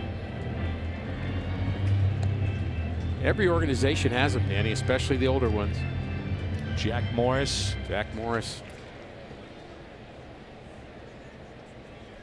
Jim Cott. Absolutely. Jim Cott, to me, should be in the Hall of Fame. came up just short on the veterans vote. The 2-2 pitch to Dexter Fowler. Told this story before, but Jim Cott was a guy in my very first spring training that I didn't have a car. I needed to get to the ballpark. Adam Wainwright wasn't there to rent me one, so like he did with Ryan Sheriff. So Jim Cott said, "I'll pick you up," and I said, "Great." He said, "Yeah, I'll pick you up at 5:45." And he picked me up, and we were the first two there at the ballpark every day, and it was about a 20-minute drive from where we were. And he talked baseball the whole time, and it was a treasure for me to get to learn from him and listen to him and learn how to act from him, and just one of the greats. And Fowler hits a little flare towards second, and diving back in safely, Martinez. We get to see Jim down in spring training. He lives in the Jupiter area just outside it, Stewart, Florida. And talked to Jim for about 2 hours one day, just talking baseball, and it was wonderful. He's a great broadcaster too, and 100%. he just got hired by the Minnesota Twins to work in their front office. So he's back doing some of that, also working for MLB Network, doing games with Bob Costas, who is rightfully so headed to the Hall of Fame. And Jim Cott, a member of the 1982 Cardinal Championship Club. I found out 15 years after the 1982 World Series from Whitey Herzog that he was within 1 day of, they weren't sure Jim Cott was going to be healthy enough to stay on the roster, and they were considering calling me up from AA. Oh, is that right? I didn't know it. So it's kind of like, I wish you hadn't told me that 15 years later. Well, you did come up. It just didn't happen that early. No, the ring year, it didn't happen, Exactly. is what I'm saying. I know. Shoulda, coulda, woulda. 0-2. I didn't even know that was on the table, for goodness sakes. So he told you that 15 years later. later. Mean, just in casual conversation. Well, yeah, we almost brought you up. We were going to bring you up, but Jim had an injury, but he was better, and so we didn't. It's like, huh. You get 1 day on that championship club, you get a ring. Yes. Here's the 0-2 pitch to Bader, and he pulls it to third, and the threat is through. A forced play at second. We played 4. It's Dave Baseball on Fox Sports Midwest.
Take those days off in June next year. You and I hop on a plane, go across the pond, and watch the Yankees and Red Sox play in London, Danny? I have zero interest. Oh. I think it'd be fun. If the Cardinals were going, I'd be all about it. But well, I'm happy to follow the Cardinals all over the place in the United States. It's going to pay for your trip, but okay. Now we're talking. You didn't tell me the deal. Fish and chips on me. I'm in. All of a sudden, I have a vested interest in this. I think it'd be a blast. And Garcia can't come up with it. And a fair ball. That'll be his second error, and the second error committed by the Cardinals today. Looked a little unsure on this play, didn't he? He's like he wasn't sure whether he was going to come in or stay back, and he got caught in between and didn't get the right little half hop on the backhand, and really didn't even hop. It was a play he should have made, clearly. And not a tough play for Garcia, but I think he was just a little bit unsure how he wanted to attack that ground ball. And it brings in Max Kepler, who is fly to left and also walked. Am I allowed to put you on the spot? I think it's too late for you to ask that question. That's what I figured, and by me saying that allows me to put you on the spot. Well, you've been doing it for, let's see, 2004. Been doing it for a while, Danny. All right. Not sure if you want to tell this story, but I'm going to make you tell it. Well, wait a minute. Can I go back to your earlier question? No. Yeah? I believe you were telling me the other day that you were in an elevator with Whitey Herzog. Yes. And Whitey was discussing the upcoming rotation spots for the Cardinals, and you and Scott Terry were in the elevator, and well, you got an inside look to what Whitey thought of you. Yeah, well, you know, we always talk about Whitey and how great he is, and he's honest and he's truthful. And we got on an elevator in New York City at the Grand Hyatt, and we were going to play the Mets in a doubleheader the next day. There's a fly ball lifted to right. Fowler coming in and makes the catch. And Scott Terry, who runs our Cardinal Kids clinics throughout the summer, does the fantasy camp, good friend. He was starting one game and I was starting the other. And Whitey gets on the elevator with the coaches, and Scott and I are in the back behind some other people, so he doesn't see Scott and I on the elevator. And he gets on with Dave Ricketts and Nick Leyva, and he gets on the elevator, and he's, oh man, I can't believe I got to start a game against the Mets, doubleheader against the Mets tomorrow, and they've got Gooden and Viola, and I got Horton and Terry. So he's telling his coaches that, and Scott and I are in the back of the elevator. And when Scott got off first and kind of worked through the people and moved behind between the people that were behind Whitey and kind of pushed next to Whitey and looked at him right as he was leaving and said, "Hi, Whitey, I'll see you tomorrow."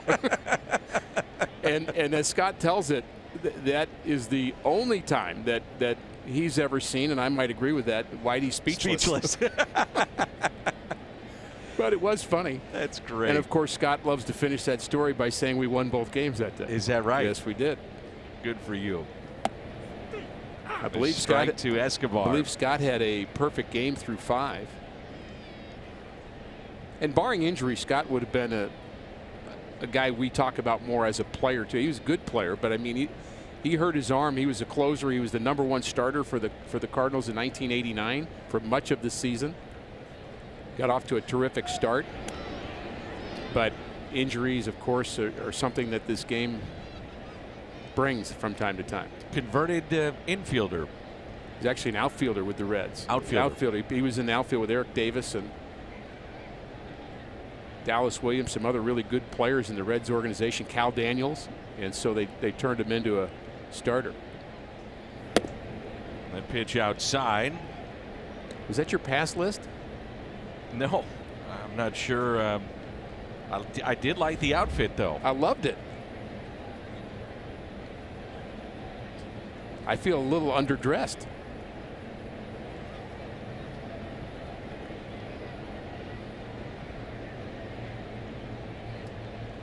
Here's a 2-1 pitch. Popped up. And the catch made by DeYoung. Alex Reyes invites you to join him on the Cardinals cruise. Also on board will be other celebrities, Fred Bird, front office executives. Space is limited. One-of-a-kind fan experience, autographed Q&A sessions. Visit Cardinals.com/cruise for more information.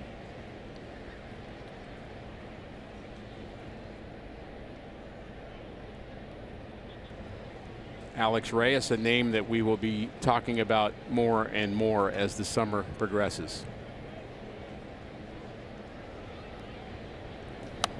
You were matched up in that doubleheader. Mitch Smith has been digging. Okay. With Dwight Gooden. So Yeah. you got Gooden. Gooden Yeah. went 8 innings, 5 hits. The old crafty lefty, 7 innings, 2 hits. Huh. How'd I do that? Not bad. Not bad. Did I get one of those hits off of Gooden or not? That's what's really more fun. He's in your book, right? Yeah. Oh, yeah, he's in my book. I've got actually, it's a pamphlet of the 12 guys I have hits off of. But you got pretty good ones. Good. Oh, yeah. Nolan Ryan. Sid Fernandez. That's Mark a tough Davis. one. That's another good one. People don't remember how good he was. Ron Darling. You remind Ronnie when we see him in New York? I do, regularly. Ooh, that's off the glove of Martinez and ruled a fair ball. Over to dig it out. It'll be Carpenter. Runner stops rounding third.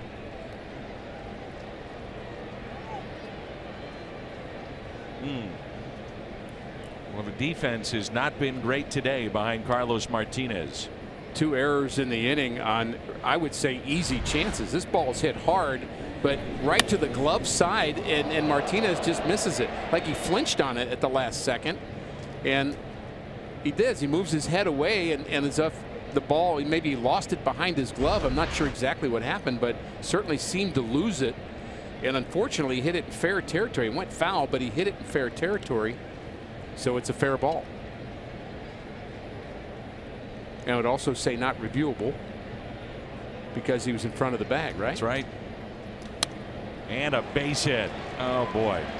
So 2 errors in the inning. Those 2 runners come in to score, and this is a double for Grossman. On base for the 3rd time. 4-1 Minnesota. A frustrating inning for the Cardinals all the way around, and this is the exclamation point. Grossman has been tough to get out in this series, and there's a hit with Risp, Danny, and we said this would be the story of this game, and Carlos's inability to close the doors to find that 97 in that key situation, and in this case pick up his defense in the 5th inning is the reason it's 4-1 Minnesota. Well, 3 years in a game. It's been done once before this year, back on April 15th. Ironically, a game that was started by Carlos Martinez against Cincinnati. It was the 5th error on Jose Martinez. That's the most among first basemen in all of baseball.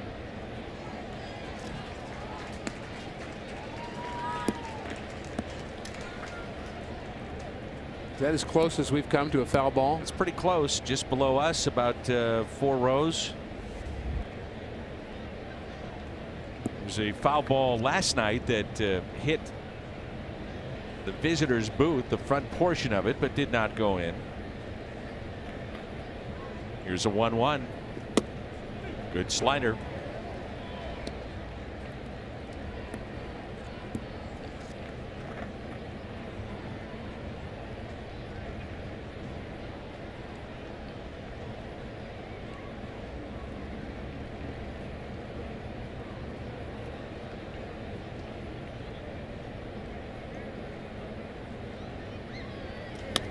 And a fly ball into shallow right field, and the catch made by Fowler. So the 2 errors, and they come around to score.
Not be reproduced or retransmitted in any form. And the accounts and descriptions of this game may not be disseminated without the express written consent of the St. Louis Cardinals.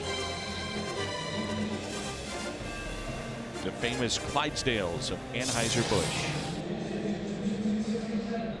Here's Greg Garcia. He was walked back in the second inning, then caught stealing. The Cardinals trail 4-1. The last 6 starts by Carlos Martinez, a total of 3 runs allowed. Today he's allowed 4, but 2 have been unearned. That's strike 1.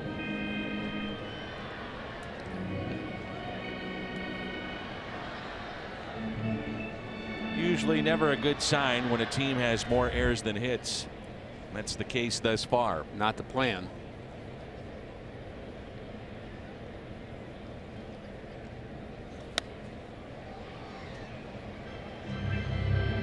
You know, in a way, you could see last night was a perfect storm going against the Cardinals, in which you're coming off an emotional series against the Cubs, 2 walk-offs. And the last one a late walk-off. Exactly, 1 in the morning. But give the Minnesota starter Romero a lot of credit. He was filthy last night. Well, there was a storm going on, and he brought his own storm. I mean, he was phenomenal. I mean, I talked to Mike Shannon about it. We were chatting about him with Mike at lunch today. You and I and Mike Claiborne, and he believes he's. We talked about him having a chance of being the #1 guy. If he's not close to that already for the Twins, he's got a real shot at that. His stuff was outstanding. And the other big play in the game was Eddie Rosario, who's not known for his glove in left field, coming up and robbing Dexter Fowler of a 2-run homer and kind of set the tone for the rest of the night. You're telling me defense matters? Matters here this afternoon, doesn't it? You bet. Jed Jerko at the on-deck circle. Sam Tuivailala is throwing in the pen.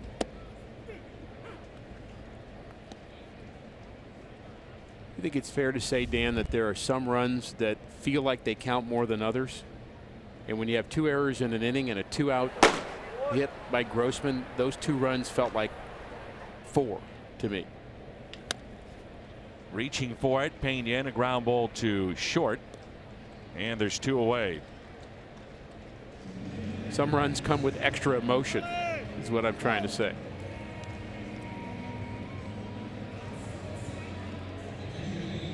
Good way to put it. Here's Jed Jerko.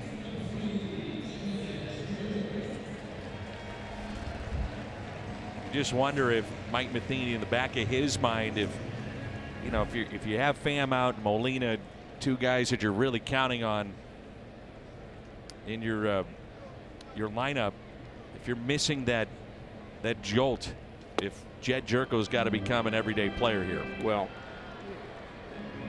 I must admit, when I saw the lineup today, I was disappointed that Jerko wasn't in it, and for all the reasons you just said. And you know, we always understand and know that there's information that the manager and the coaches and have down on the field that are beyond about the kind of how everybody feels, and you know, are they tired, etc., that we're not 100% privy to, nor should we be.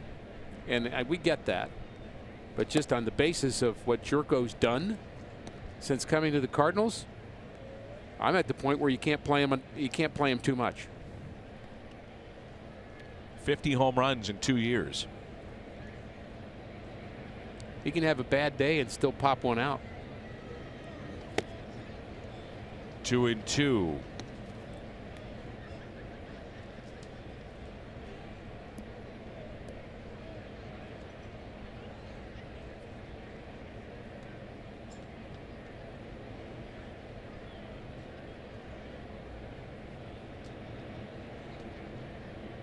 The next 2, Jerko outside.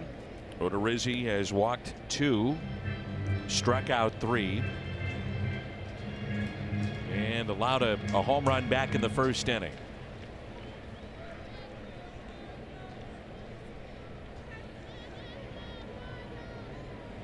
Cardinals bullpen, by the way, not as taxed today as they were last night. Extra day of rest. You're able to get by with Bowman an inning and 2/3 yesterday, Sheriff who's not here, and then Gregerson for an inning. So you have some more innings plus Brebbia here. So I think a little bit more rest for those guys.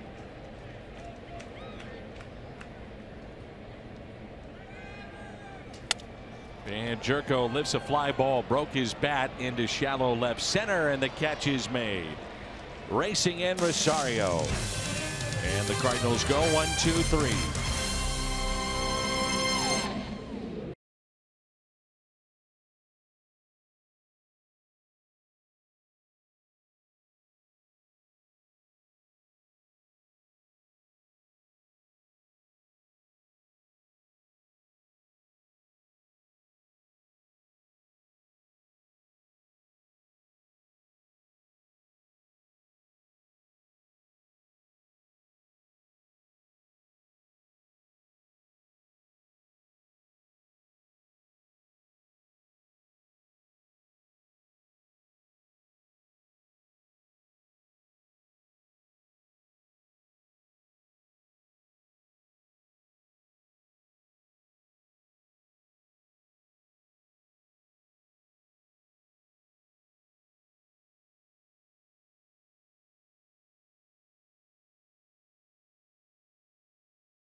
And tickets for Monday's opening day through Thursday's opening round still available, but going very fast. This will sell out at truly one of the great places to see golf, to play golf. Belle Reve Country Club here in St. Louis. They have done a remarkable job in getting the course ready and a showcase of St. Louis. So many of the outreach programs for kids. Belle Reve to be commended for what they've done.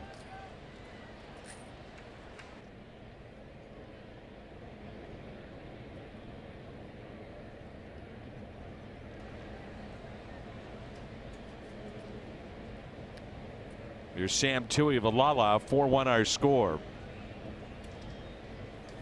Adrianza at the plate. Do you know this Sunday is Mother's Day? I'm aware of that, Dan. Thanks for letting me know. Yeah. Just in case. I better get on it. Oh, I would have figured you'd be way ahead of that. I can say that I'm behind in preparation for Mother's Day. My mom would probably realize that. My wife, not so much.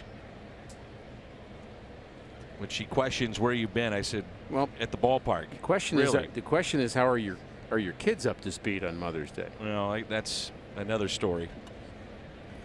Here's a 1-1. Every day is Kids Day. There's Mother's Day, Father's we all Day, know that.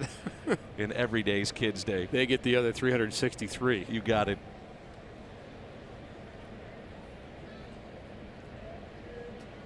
We have a brunch buffet over at Ballpark Village.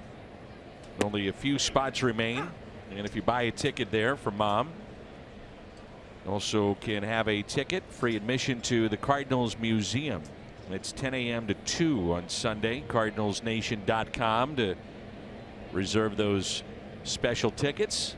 I have this sense of literally hundreds of, maybe thousands of people who are in the same spot as you are, Dan. They're a little behind. That we're intrigued by what you said. So can you? What's that Cardinals website one more time, because they were scurrying. They were trying to find a pen. CardinalsNation.com. This Sunday, the brunch 10 a.m. to 2. Okay.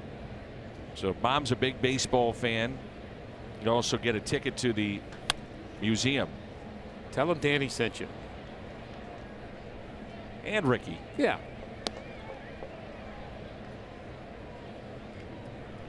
I could just imagine if I showed up, said to my wife, I will be in San Diego. However, here's a ticket to the Cardinals Hall of Fame and Museum. And she'll say, are you kidding? You're out of town and I'm still talking baseball? Now my kids would say, Mom, you're selfish. We need to go. Because we'd love to go. Because again, it's Kids Day. right. The 3-2 is a base hit into right field for Adrianza. I do know how a lot of moms think, though, that they're happy when their kids are happy. There is a little bit of a relationship there. Base hit into right. Leadoff runner aboard again. 3 straight inning for the Twins. Good velocity, 94, but a little too middle. Odorizzi with 93 pitches hitting for himself in this spot. And a 3-run lead.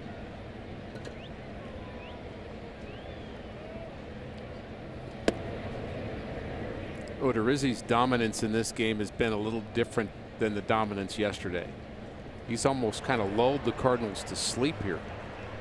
Ryan Presley, one of the 6 right-handers that Paul Molitor has, he'll back up Odorizzi. My guess is they'll have him go out there with an X number of pitches and then take him out. Or either that or he's bunting here. He's bunting anyway. Yeah. Could be. You don't waste a position player in this spot. Could be. Twins with a 4-man bench. A 4-man bench can be a little bit misleading because managers, as the runner goes, Pena throws and not in time. But I was about to say that managers, you have a 4-man bench, but one of those is a backup catcher that you don't really use. So you're down to 3. Great jump there by Adrianza and his 2nd steal of the year. Well, he leaves early and really no chance for Pena to get him. He throws off a knee just like Dad used to. He broke his belt. By the way, I talked to Francisco. I said, do you ever get down on your backside like Dad used to, Tony Pena? He said, I used to. I don't do it as much anymore, but I did become very comfortable in catching that way. And I said, what was the benefit? And he said, the view for the umpire got me a few inches lower. Hops out on this one and throws to first, handled by Carpenter.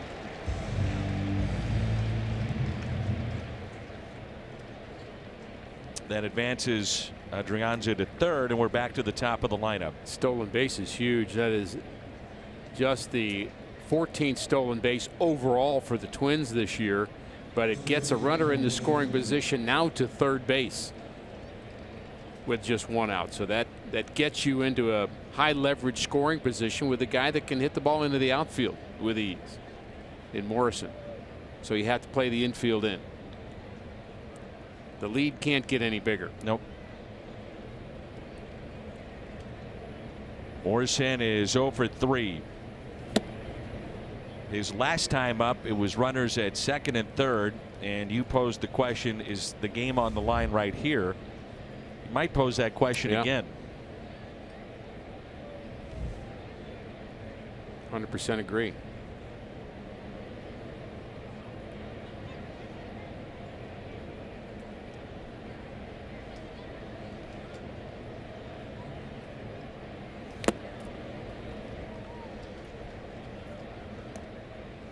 How would you describe Sam Tuivailala? I mean, he's been a closer in the minor leagues. He's been up and down a bunch here at the big league level. Numbers last year were pretty good.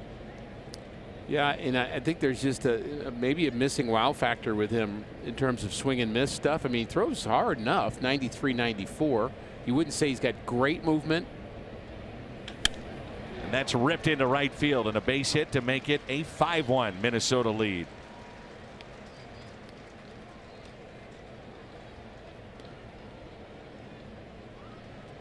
You know, 5th inning is when this game might have been lost for the Cardinals if they do not come back. And the reason why, this play here was a leadoff air ground ball, and then this misplay by Martinez, 2 errors, and then boom, they made him pay with a double that was Grossman. And they weren't tough plays either. I think that's what made it even feel worse. As we discussed it that inning, the 2 runs given up by, you have your ace on the mound. You want to play great defense behind your ace, and you give the Twins 5 outs in that inning. It's hard to keep a team from scoring if you give them 5 outs in an inning. That was your BJC Healthcare difference maker in this game. There's Brian Dozier, reached on that error back in inning number 5. He is struck out and grounded out.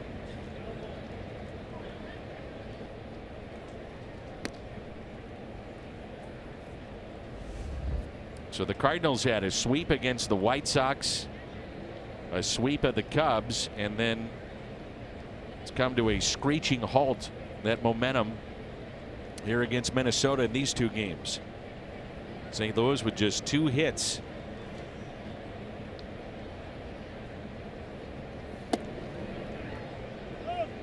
Maybe making too much of this, Dan, because one player doesn't make a team go. You need multiple players, but there's something about Molina's absence, and I think he's the heart and soul of this team in a lot of ways.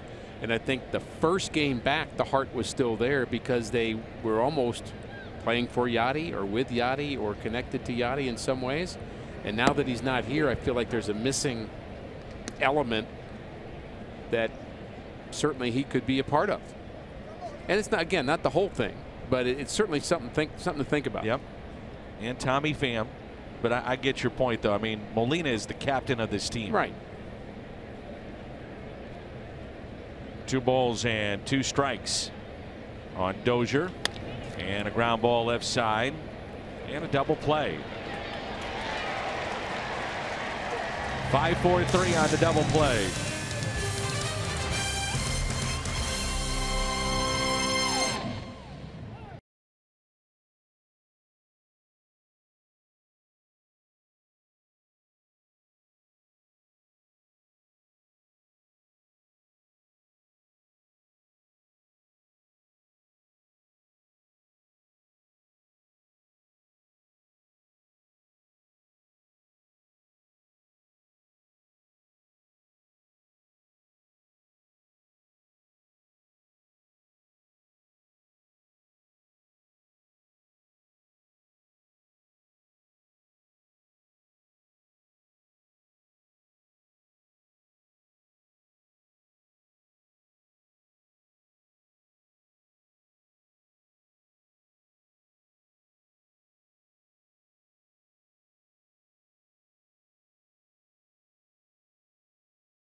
Off day tomorrow.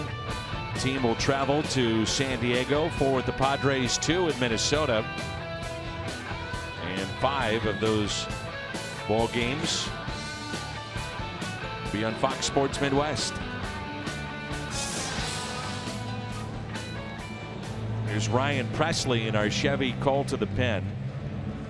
Ricky, the Cardinals had 4 hits last night, 2 today. They're 6 for 44 in the series. That's a 136 batting mark.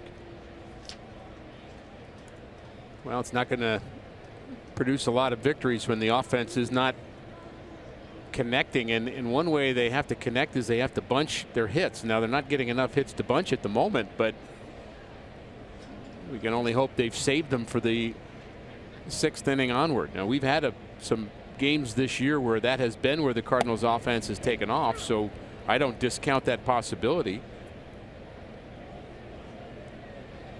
And the Twins bullpen has been up and down, as we've mentioned, and more down than up. Carpenter today is 0 for 2. Average at 155 to start the year. And a bullet, but into the shift. Trianza, the shortstop, on the second base side, and there's one away. Matt was talking about that the other day, that, you know, are my numbers really this poor? And he went actually to the Cardinals analytics department. They showed that, look, you're hitting the ball hard, but it's been some bad luck, and that would be an example right there. Yeah, and some of that is luck, and in my opinion, some of it is just hitting it into the shift too. It's the shift working against Matt Carpenter. Like, and I've made the statement earlier this week that I don't know of a player that has had more of a detrimental effect from the increased shifting than Matt Carpenter. You just point to 10 different balls that he's hit this year that would have been hits maybe 6 or 7 years ago.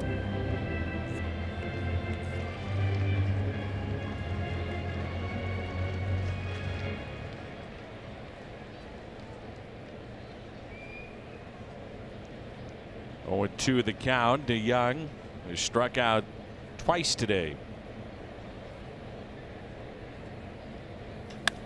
It's a high fly ball out to center. Kepler on the track and makes the catch.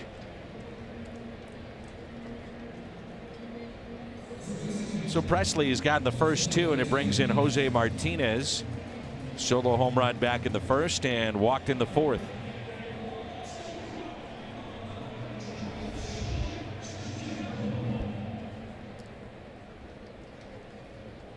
I just heard you talking, but your mouth wasn't moving. What a nightmare for you.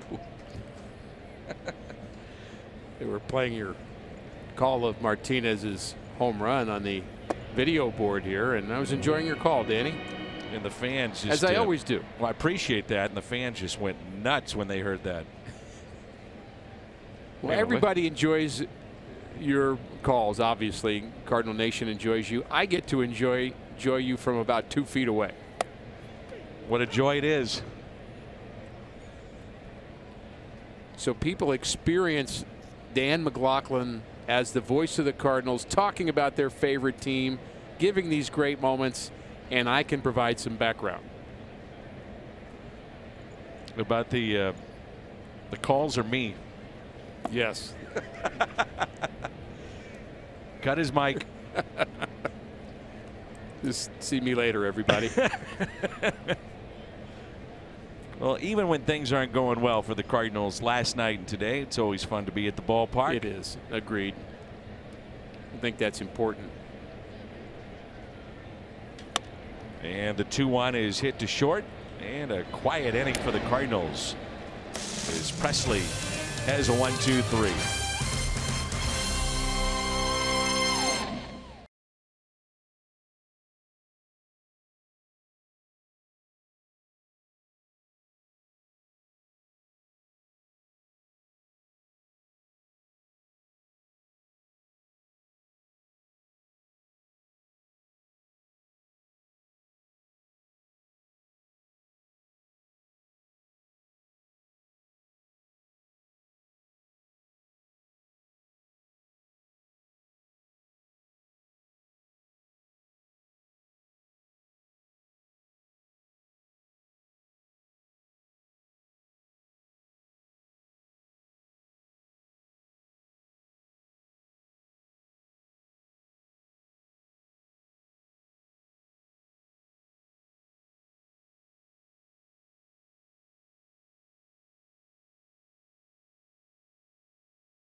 On Sunday, May 20th, all kids 15 and younger entering with a ticket will go home with their very own Rawlings Kids Baseball Glove.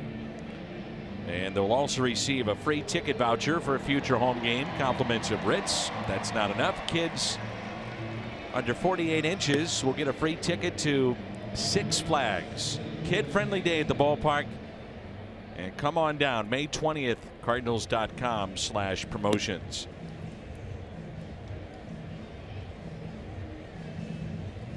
There's Chevy Cole to the pen, takes us to the lefty Tyler Lyons. You'll get Kepler, Escobar, and Rosario. Twins have out hit the Cardinals 6-2. They lead 5-1.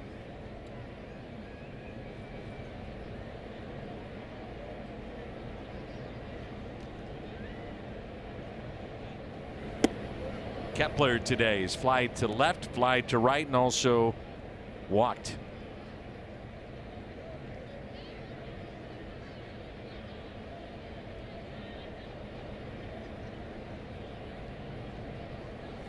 Good pitch. 1 ball, 1 strike.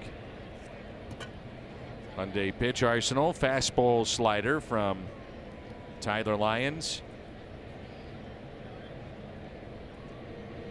We'll be with you Thursday night pregame show at 8:30 from San Diego. Boy, that was right down the middle. And Kepler will stop at second base. Leadoff double. Be Miles Michaelis and Jordan Lyles, pair of right-handers in game 1 of that series.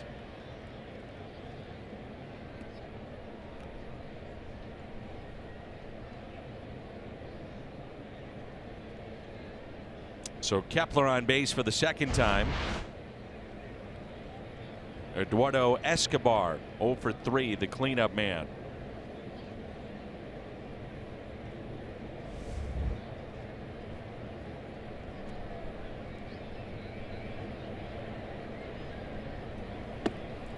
And a pitch down and in for ball 1.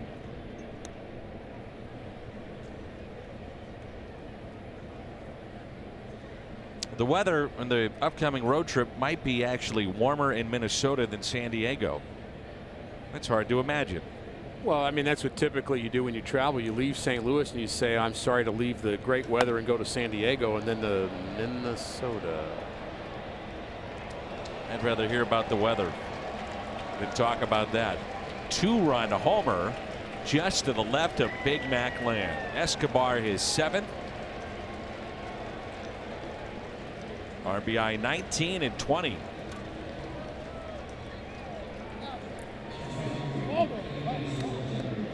Chevy Foxtrot's. Twins are trying to win their 5th straight, and they mean business today. That is a pitch middle up 85. Not the intended location. And that was a long one. It's the most runs the Cardinals have allowed at home this year, 7. It's been a better team at home this year. You know, normally, Dan, I would say I would apologize to you for talking over your call. Well, don't worry about that one. That's what I figured. John Brebbia has just gotten up.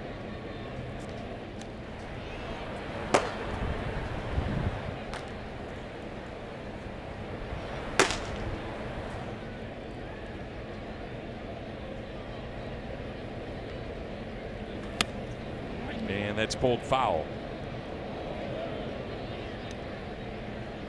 That was a ball that hit just to the left of Big Mac land, measured at 403 feet. And that seems short to me. Usually it's about 430 to 440 up in that region.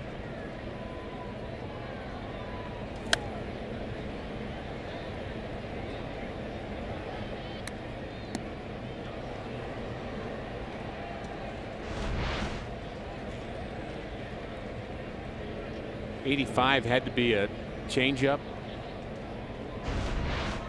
from Tyler. Looked like it sailed in a little bit. It's lifted to left. Ozuna with the catch. First time that Rosario has not been on base. Brings in Robbie Grossman, 2 walks and an RBI double that scored 2 back in inning number 5.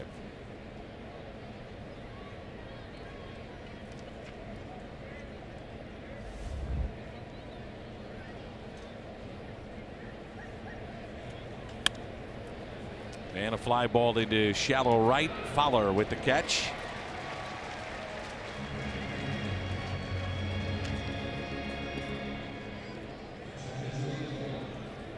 And with 2 outs, it brings in Mitch Garver.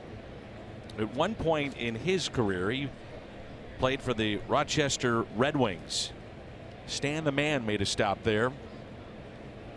And that was Cardinals territory for a long time. Branch Rickey, Sam Braden, who is in the Cardinals Hall of Fame, owner one point of the club,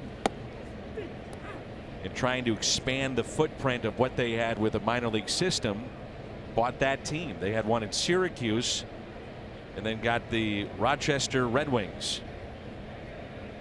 Branch Rickey, really the innovator of minor league baseball in a farm system. And the foot on the bag for Martinez, and a throw that was up the line. 2-run homer, and it's 7-1.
Gateway Honda dealers donate $1,000 to the Make-A-Wish Foundation of Missouri.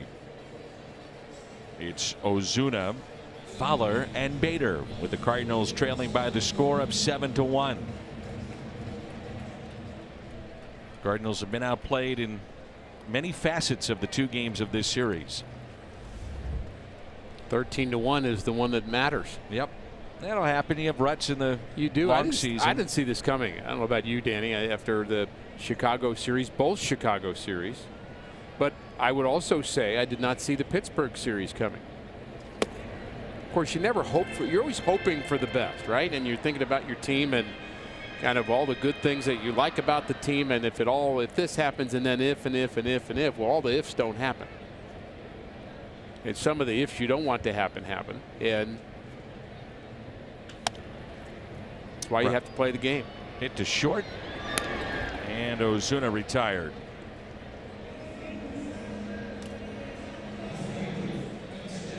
Brings in Dexter Fowler.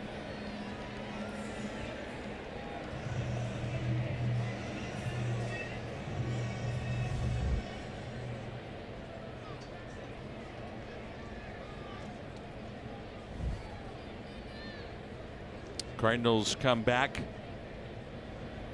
and they'll face the Phillies. 4-game series against the Phils and then 3 with Kansas City. That'll be a Thursday night. We're back home in St. Louis after a day game in Minnesota. The month of June, it is loaded with home dates.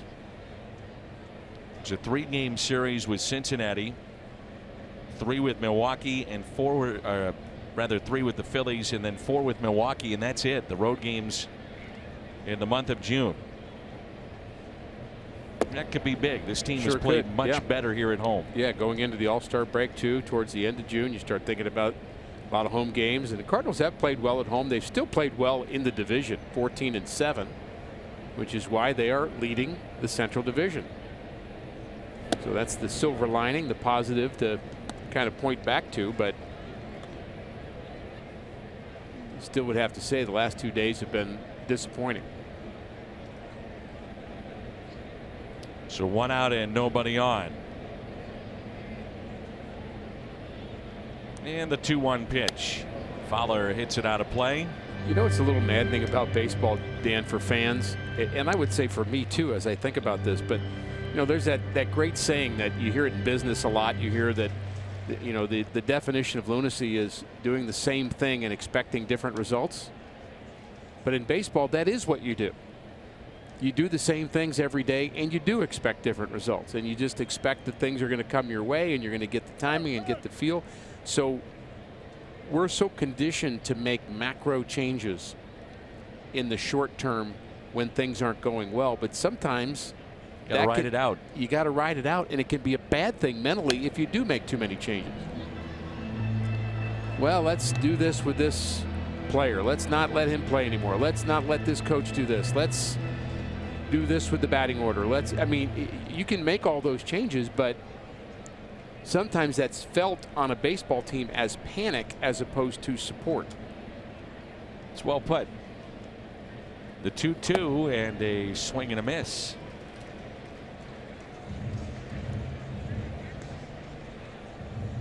Plaza Tire Service, Fox Tracks. Pretty good breaking ball here. Starts in the middle of the plate, ends up down in the zone. Fowler's got to swing at it. Look where it ends up. Why do you think strikeouts are so prevalent now in the game? Well, I think certainly guys are throwing harder. That's part of it. But I think hitters' approach is, I'm going to, and I don't want to say boils down to just I'm going to make money, but if I'm going to succeed, I'm going to have numbers that are valuable at the end of the year if I do damage. And I do damage by having the same approach with every pitch that's thrown to me as opposed to just trying to put the ball in play, because that's not as valued. Not striking out is not valued as it used to be valued. I thought the Pirates, it was like watching a throwback series in Pittsburgh. They just put the ball in play. Put the ball in play, see what happens.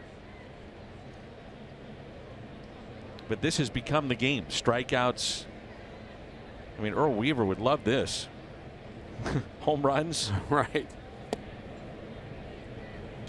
And I'm with you. I think it's a combination of so many things, and that's 2 points that you're making. I would think that the strike zone, as tight and as small as it is part of it too. With, you know, guys just kind of sitting back and rearing back and unloading. The specialized pitchers, yes, is part of it. The smaller, and I'm stretching back to more like 30 or 40 years now, but the decreased foul territory is an issue. Yep.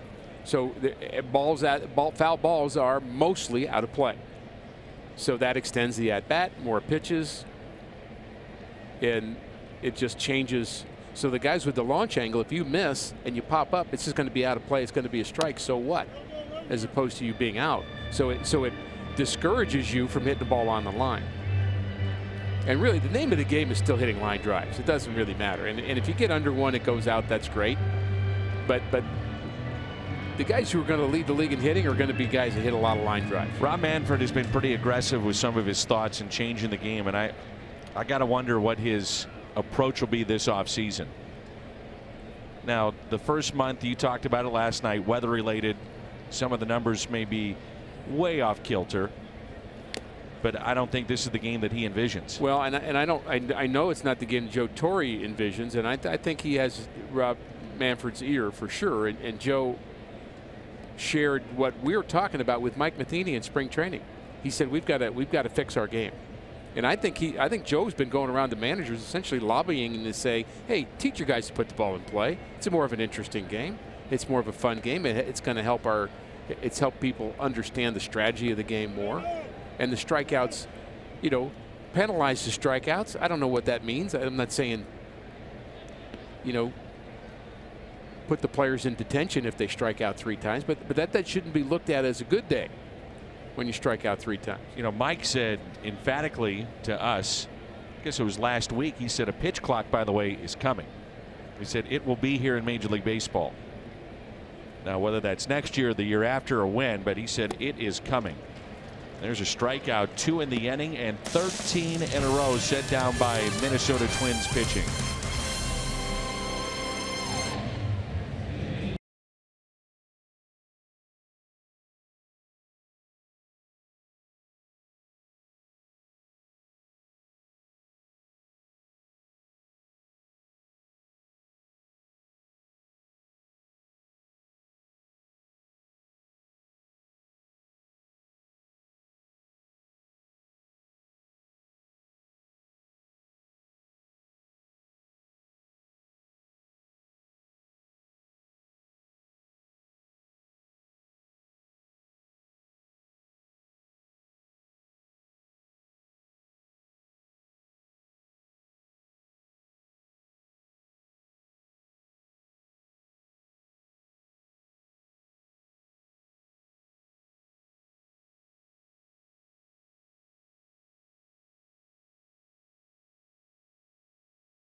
Wherever legendary MLB moments happen, Budweiser will be there. And by Ford, going further so you can.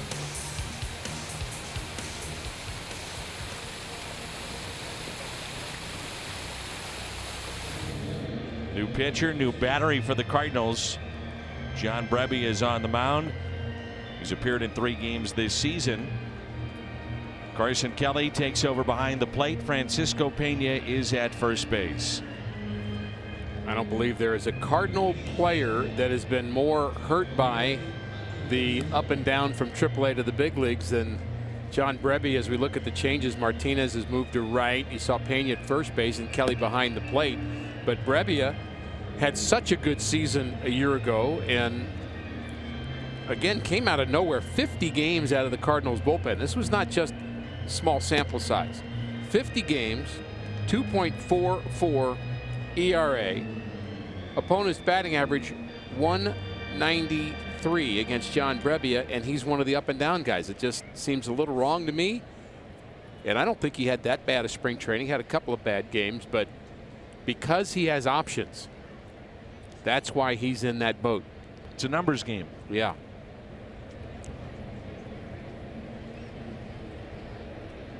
Here's Adrianza.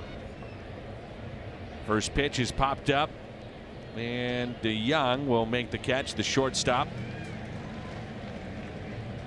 1 pitch, 1 away.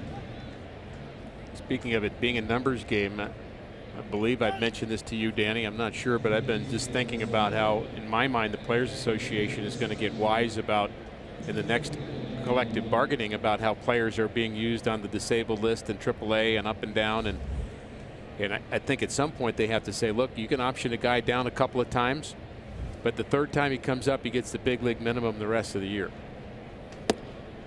I think that'd be fair. Or we're going to give some extra incentives to the guy when you send him back down to AAA in terms of that travel.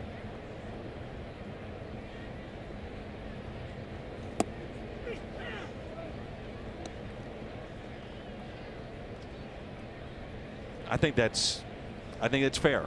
I think the Players Association is going to have to take a look at it, especially when you look at how the Dodgers manipulated that a year ago. The Cardinals are doing that. More teams are doing that too. And when you manipulate with the DL, the player still gets his major league salary. But you outlined earlier, Dan, that the minor league salary is peanuts in comparison. Yep. And when you've got a guy going up and down, it's just very difficult for him to, again, feel settled. And especially when you've got a guy that you're obviously using in that way that deserves to be a big leaguer, but you're basically telling everybody on your team, look, we have a 29-man roster,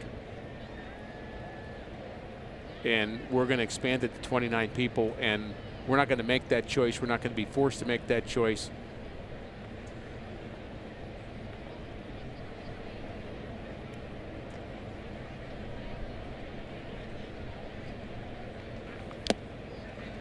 And a strikeout of Ryan Lamar.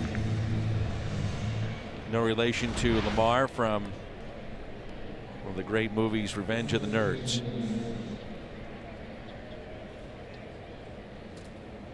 Good background, Dan. Again, it's all about research. So what time do you get here for a 12-15 game to research stuff like that? 6 a.m. Okay. 6 a.m. I was here. Yeah.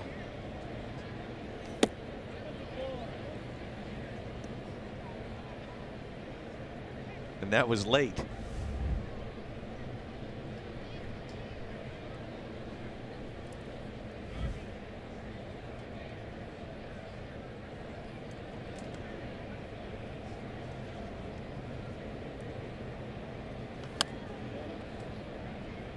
That's pulled foul.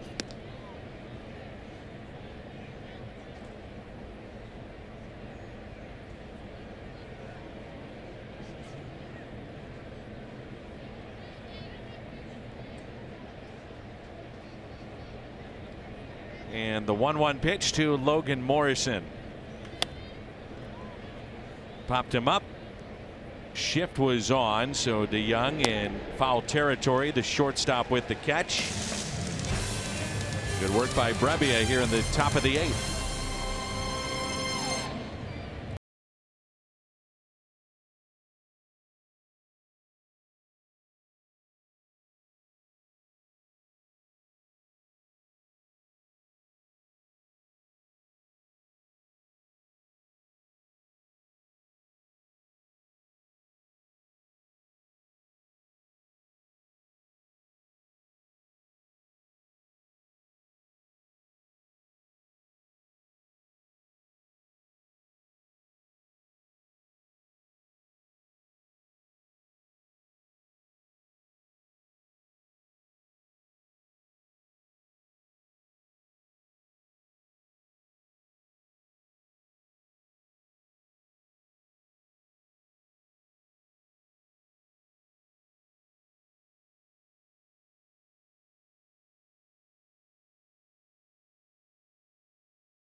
$30,000 fans 16 and older take home a wearable replica of the '68 NL Championship ring.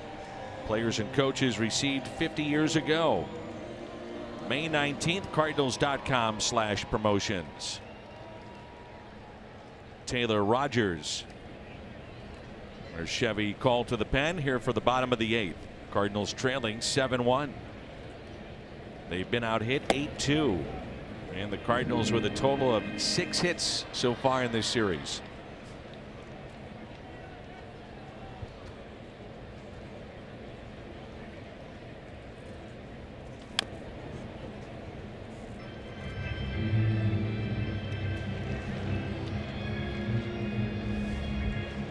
Ricky, if you have anything to add, you can chime in at any point. I'm just trying to figure out who Lamar is from last inning. Again, no relation. Apparently. Sometimes you're just a little hard to keep up with, Danny. Just a little dab here, a little dodge here, you know. Yeah. Well, there hasn't really been much positive to talk about in this series, and that's just a brutally honest comment. And you know, I think about, I've said this before, Jim Collins, one of the great teachers about leadership and in corporate America, says that good leaders, and somebody down the Cardinals clubhouse I think is going to have to be kind of on page with this and on point with this, is you have to confront the brutal facts. And the brutal facts of this series are Cardinals have been outscored 13-1. They have 2 hits today and they played terrible defense. That's the brutal facts. But the good leader maintains a healthy optimism about what's going forward. And so it's not just being honest, but you have to be hopeful. You have to be positive going forward. You can't get stuck in that. Ooh, back to him. 2 away. Well, if the Cardinals don't commit those 2 errors back in the 5th, it's probably a different game. Probably. Well, that's part of the honesty of it. I mean, the defense has not been good in this game. Marcelo Zuna made a bad play in left, and Garcia and Martinez's play just kind of cemented the reality of what this game is, at least to this point. You think if you're the Cardinals, do you give, let's say Molina is out 4 to 5 weeks, maybe 6, who knows? The majority of the playing time, does that go to Carson Kelly to find out what you have? I think it goes to him until he doesn't earn it. I mean, I think if he's holding his own and improving and getting good at bats and handling the pitchers well, and again, I do think there's a sample size question that we talked about earlier. You can't pin that on 2 games or 3 games. It has to be 10 days, 2 weeks, something like that of action. So yeah, I think we're going to see him a lot, Danny. 0-2 the county took over for Pena. Now, you were telling me in college at Virginia, we all know you went to Virginia. I'd forgotten that. Thank you for reminding me. You were a member of Lambda Lambda Lambda. Where'd I get that big step? I think we had to get that disclaimer out again.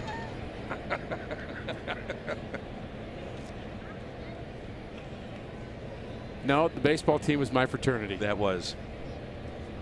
I'm sure it was tight knit too. Oh yeah. You learn a lot about how thick-skinned you are when you're part of a baseball team. I stay in contact with a lot of those guys from years ago, and it was many years ago. Strikeout of Kelly. Just 2 hits for the Cardinals offense.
believes Cardinals can come back, and Hungo will be with us the upcoming road trip. Ricky will be on the radio side. Hungo, the optimist. Maybe you might need a little extra medicine today, but because it's 7-1 and it's late, but you never know, Dan. Last time the Cardinals had only 6 hits combined in back-to-back games was June of 2015, a team that won 100 games that year, which kind of goes back to your point of the ebbs and flows, you know, series to series, game to game, momentum shifts all the time. Trying to think of the exact number. Randy Flores tells the story of the 2006 World Series championship team and the number of 10 or more game losing streaks that they had. I believe it was 3. Was it 10? I thought it was 10. I definitely remember 7 or 8, and I think they had 3 of them. I think they had 3 long ones, and I thought they were up to 10. Maybe it was more like 8. But the fact remains, there were times where you were starting to give up hope in 2006. Yep. 3 different times where you'd say, well, no chance, no chance, no chance. But the season's so long, you just keep pushing. I like the word pushing better than grinding. I know players today like to say grind. Grind to me implies stress and pain, and push it implies work. Base hit out to me, left. But it's just semantics. But I think if you're grinding and your brain's grinding, you're going to get worn out. A single to left for Dozier, on base for the 2nd time, and it brings in Max Kepler. Mike uses that a lot. Mike Matheny talks about grinding, but that's the kind of player he was too. And Mike did grind as a player, and I'm not sure he means what I just said, that he wants guys to be worn out. He doesn't mean that. He doesn't want guys to be worn out mentally. It's just kind of what you hear when you hear that word.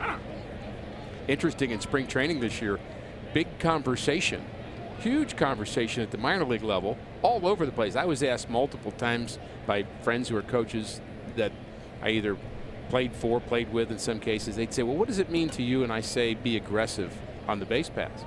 And that word aggressive was actually discussed, defined, and then communicated to players because they believed they were saying something and it was being perceived differently.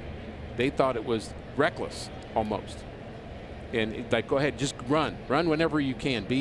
But aggressive, as they meant it, was if you have an opportunity, take it and create pressure on the other team. But again, it's what you perceive from the word, and so they take pains in clarifying the vocabulary you use as a coach. That makes sense. I think more of a first to third would be aggressive base running. Right.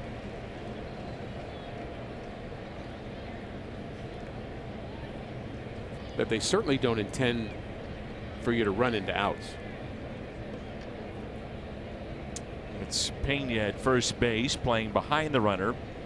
Cardinals trailing 7-1. Lefty up at the plate.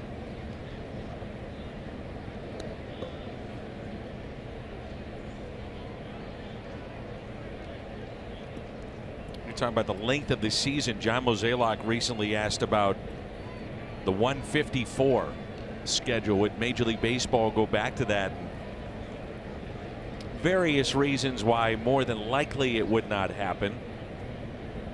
And you know, you were talking about players striking out because of maybe putting up numbers for money. That's part of it.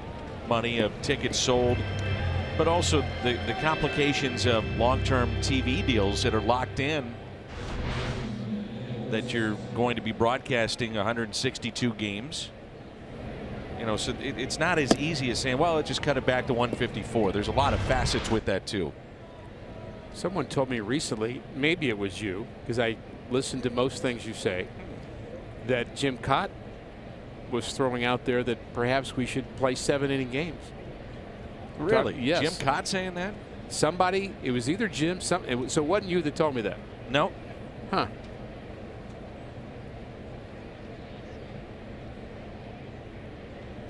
And the reason behind it?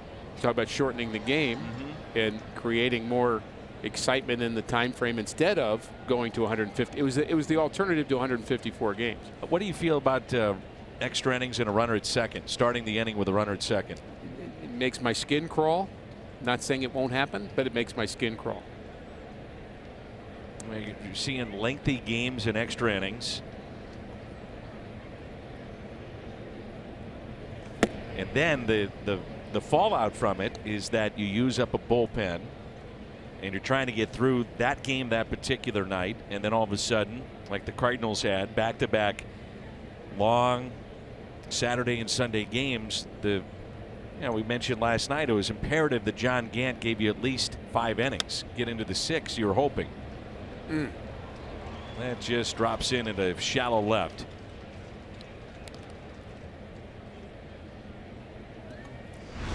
Seventh inning, our Budweiser play of the game, and this long home run that winds up just to the left of Big Mac land.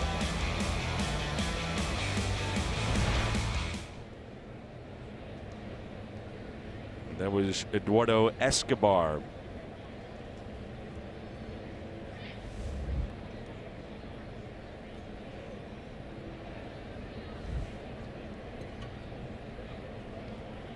So with 1 out, runners at first and second here in the top of the 9th. 7-1 our score.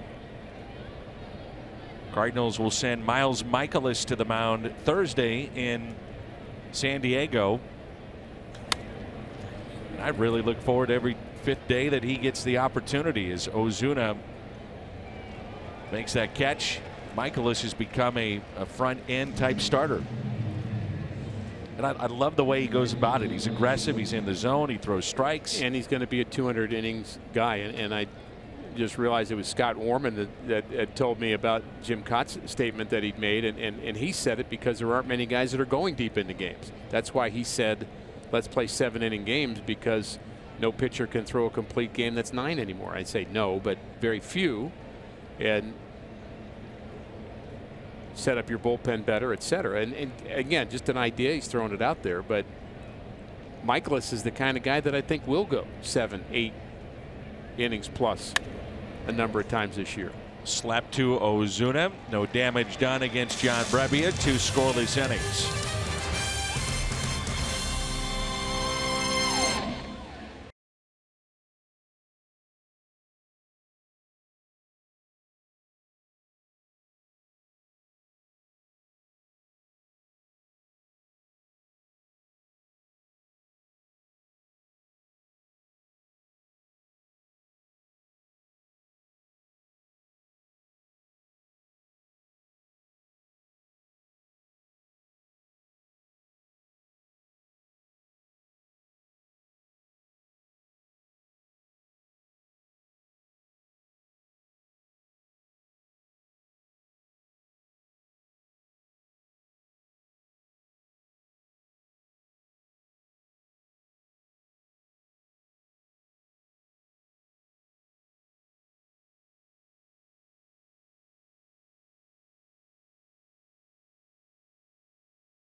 Ford going further so you can.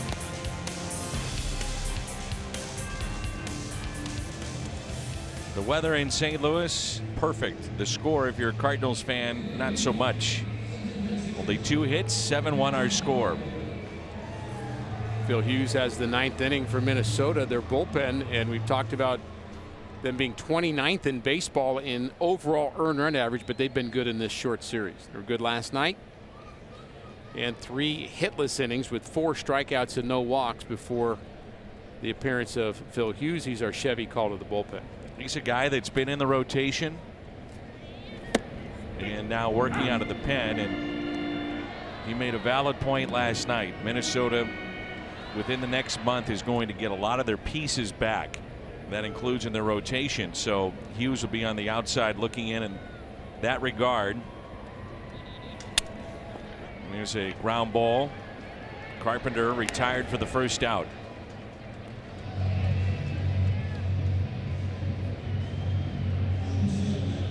This could be a tough team second half of the season if they get healthy. Here's Paul DeJong. He's 0 for 3 with a pair of strikeouts.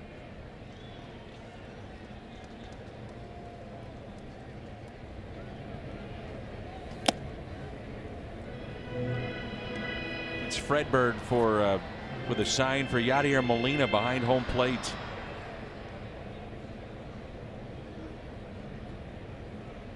Creation of one, Marty Hendon.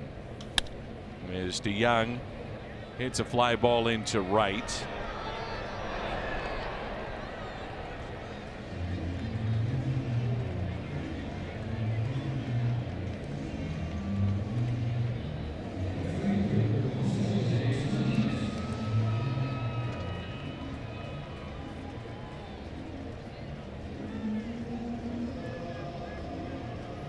Causing a commotion, isn't he? Yep.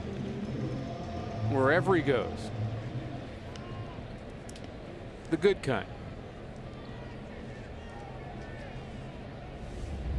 And so with 2 outs and nobody on, here in the bottom of the 9th, it's Jose Martinez.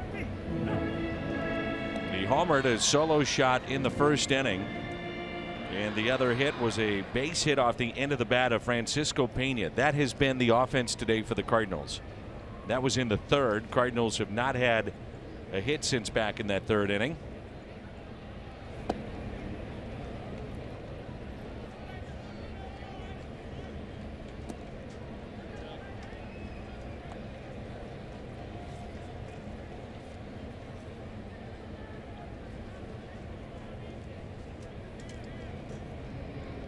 And the 1-1. And the Redbirds down to their final strike as the Twins 1 pitch away from a brief 2-game sweep here in St. Louis.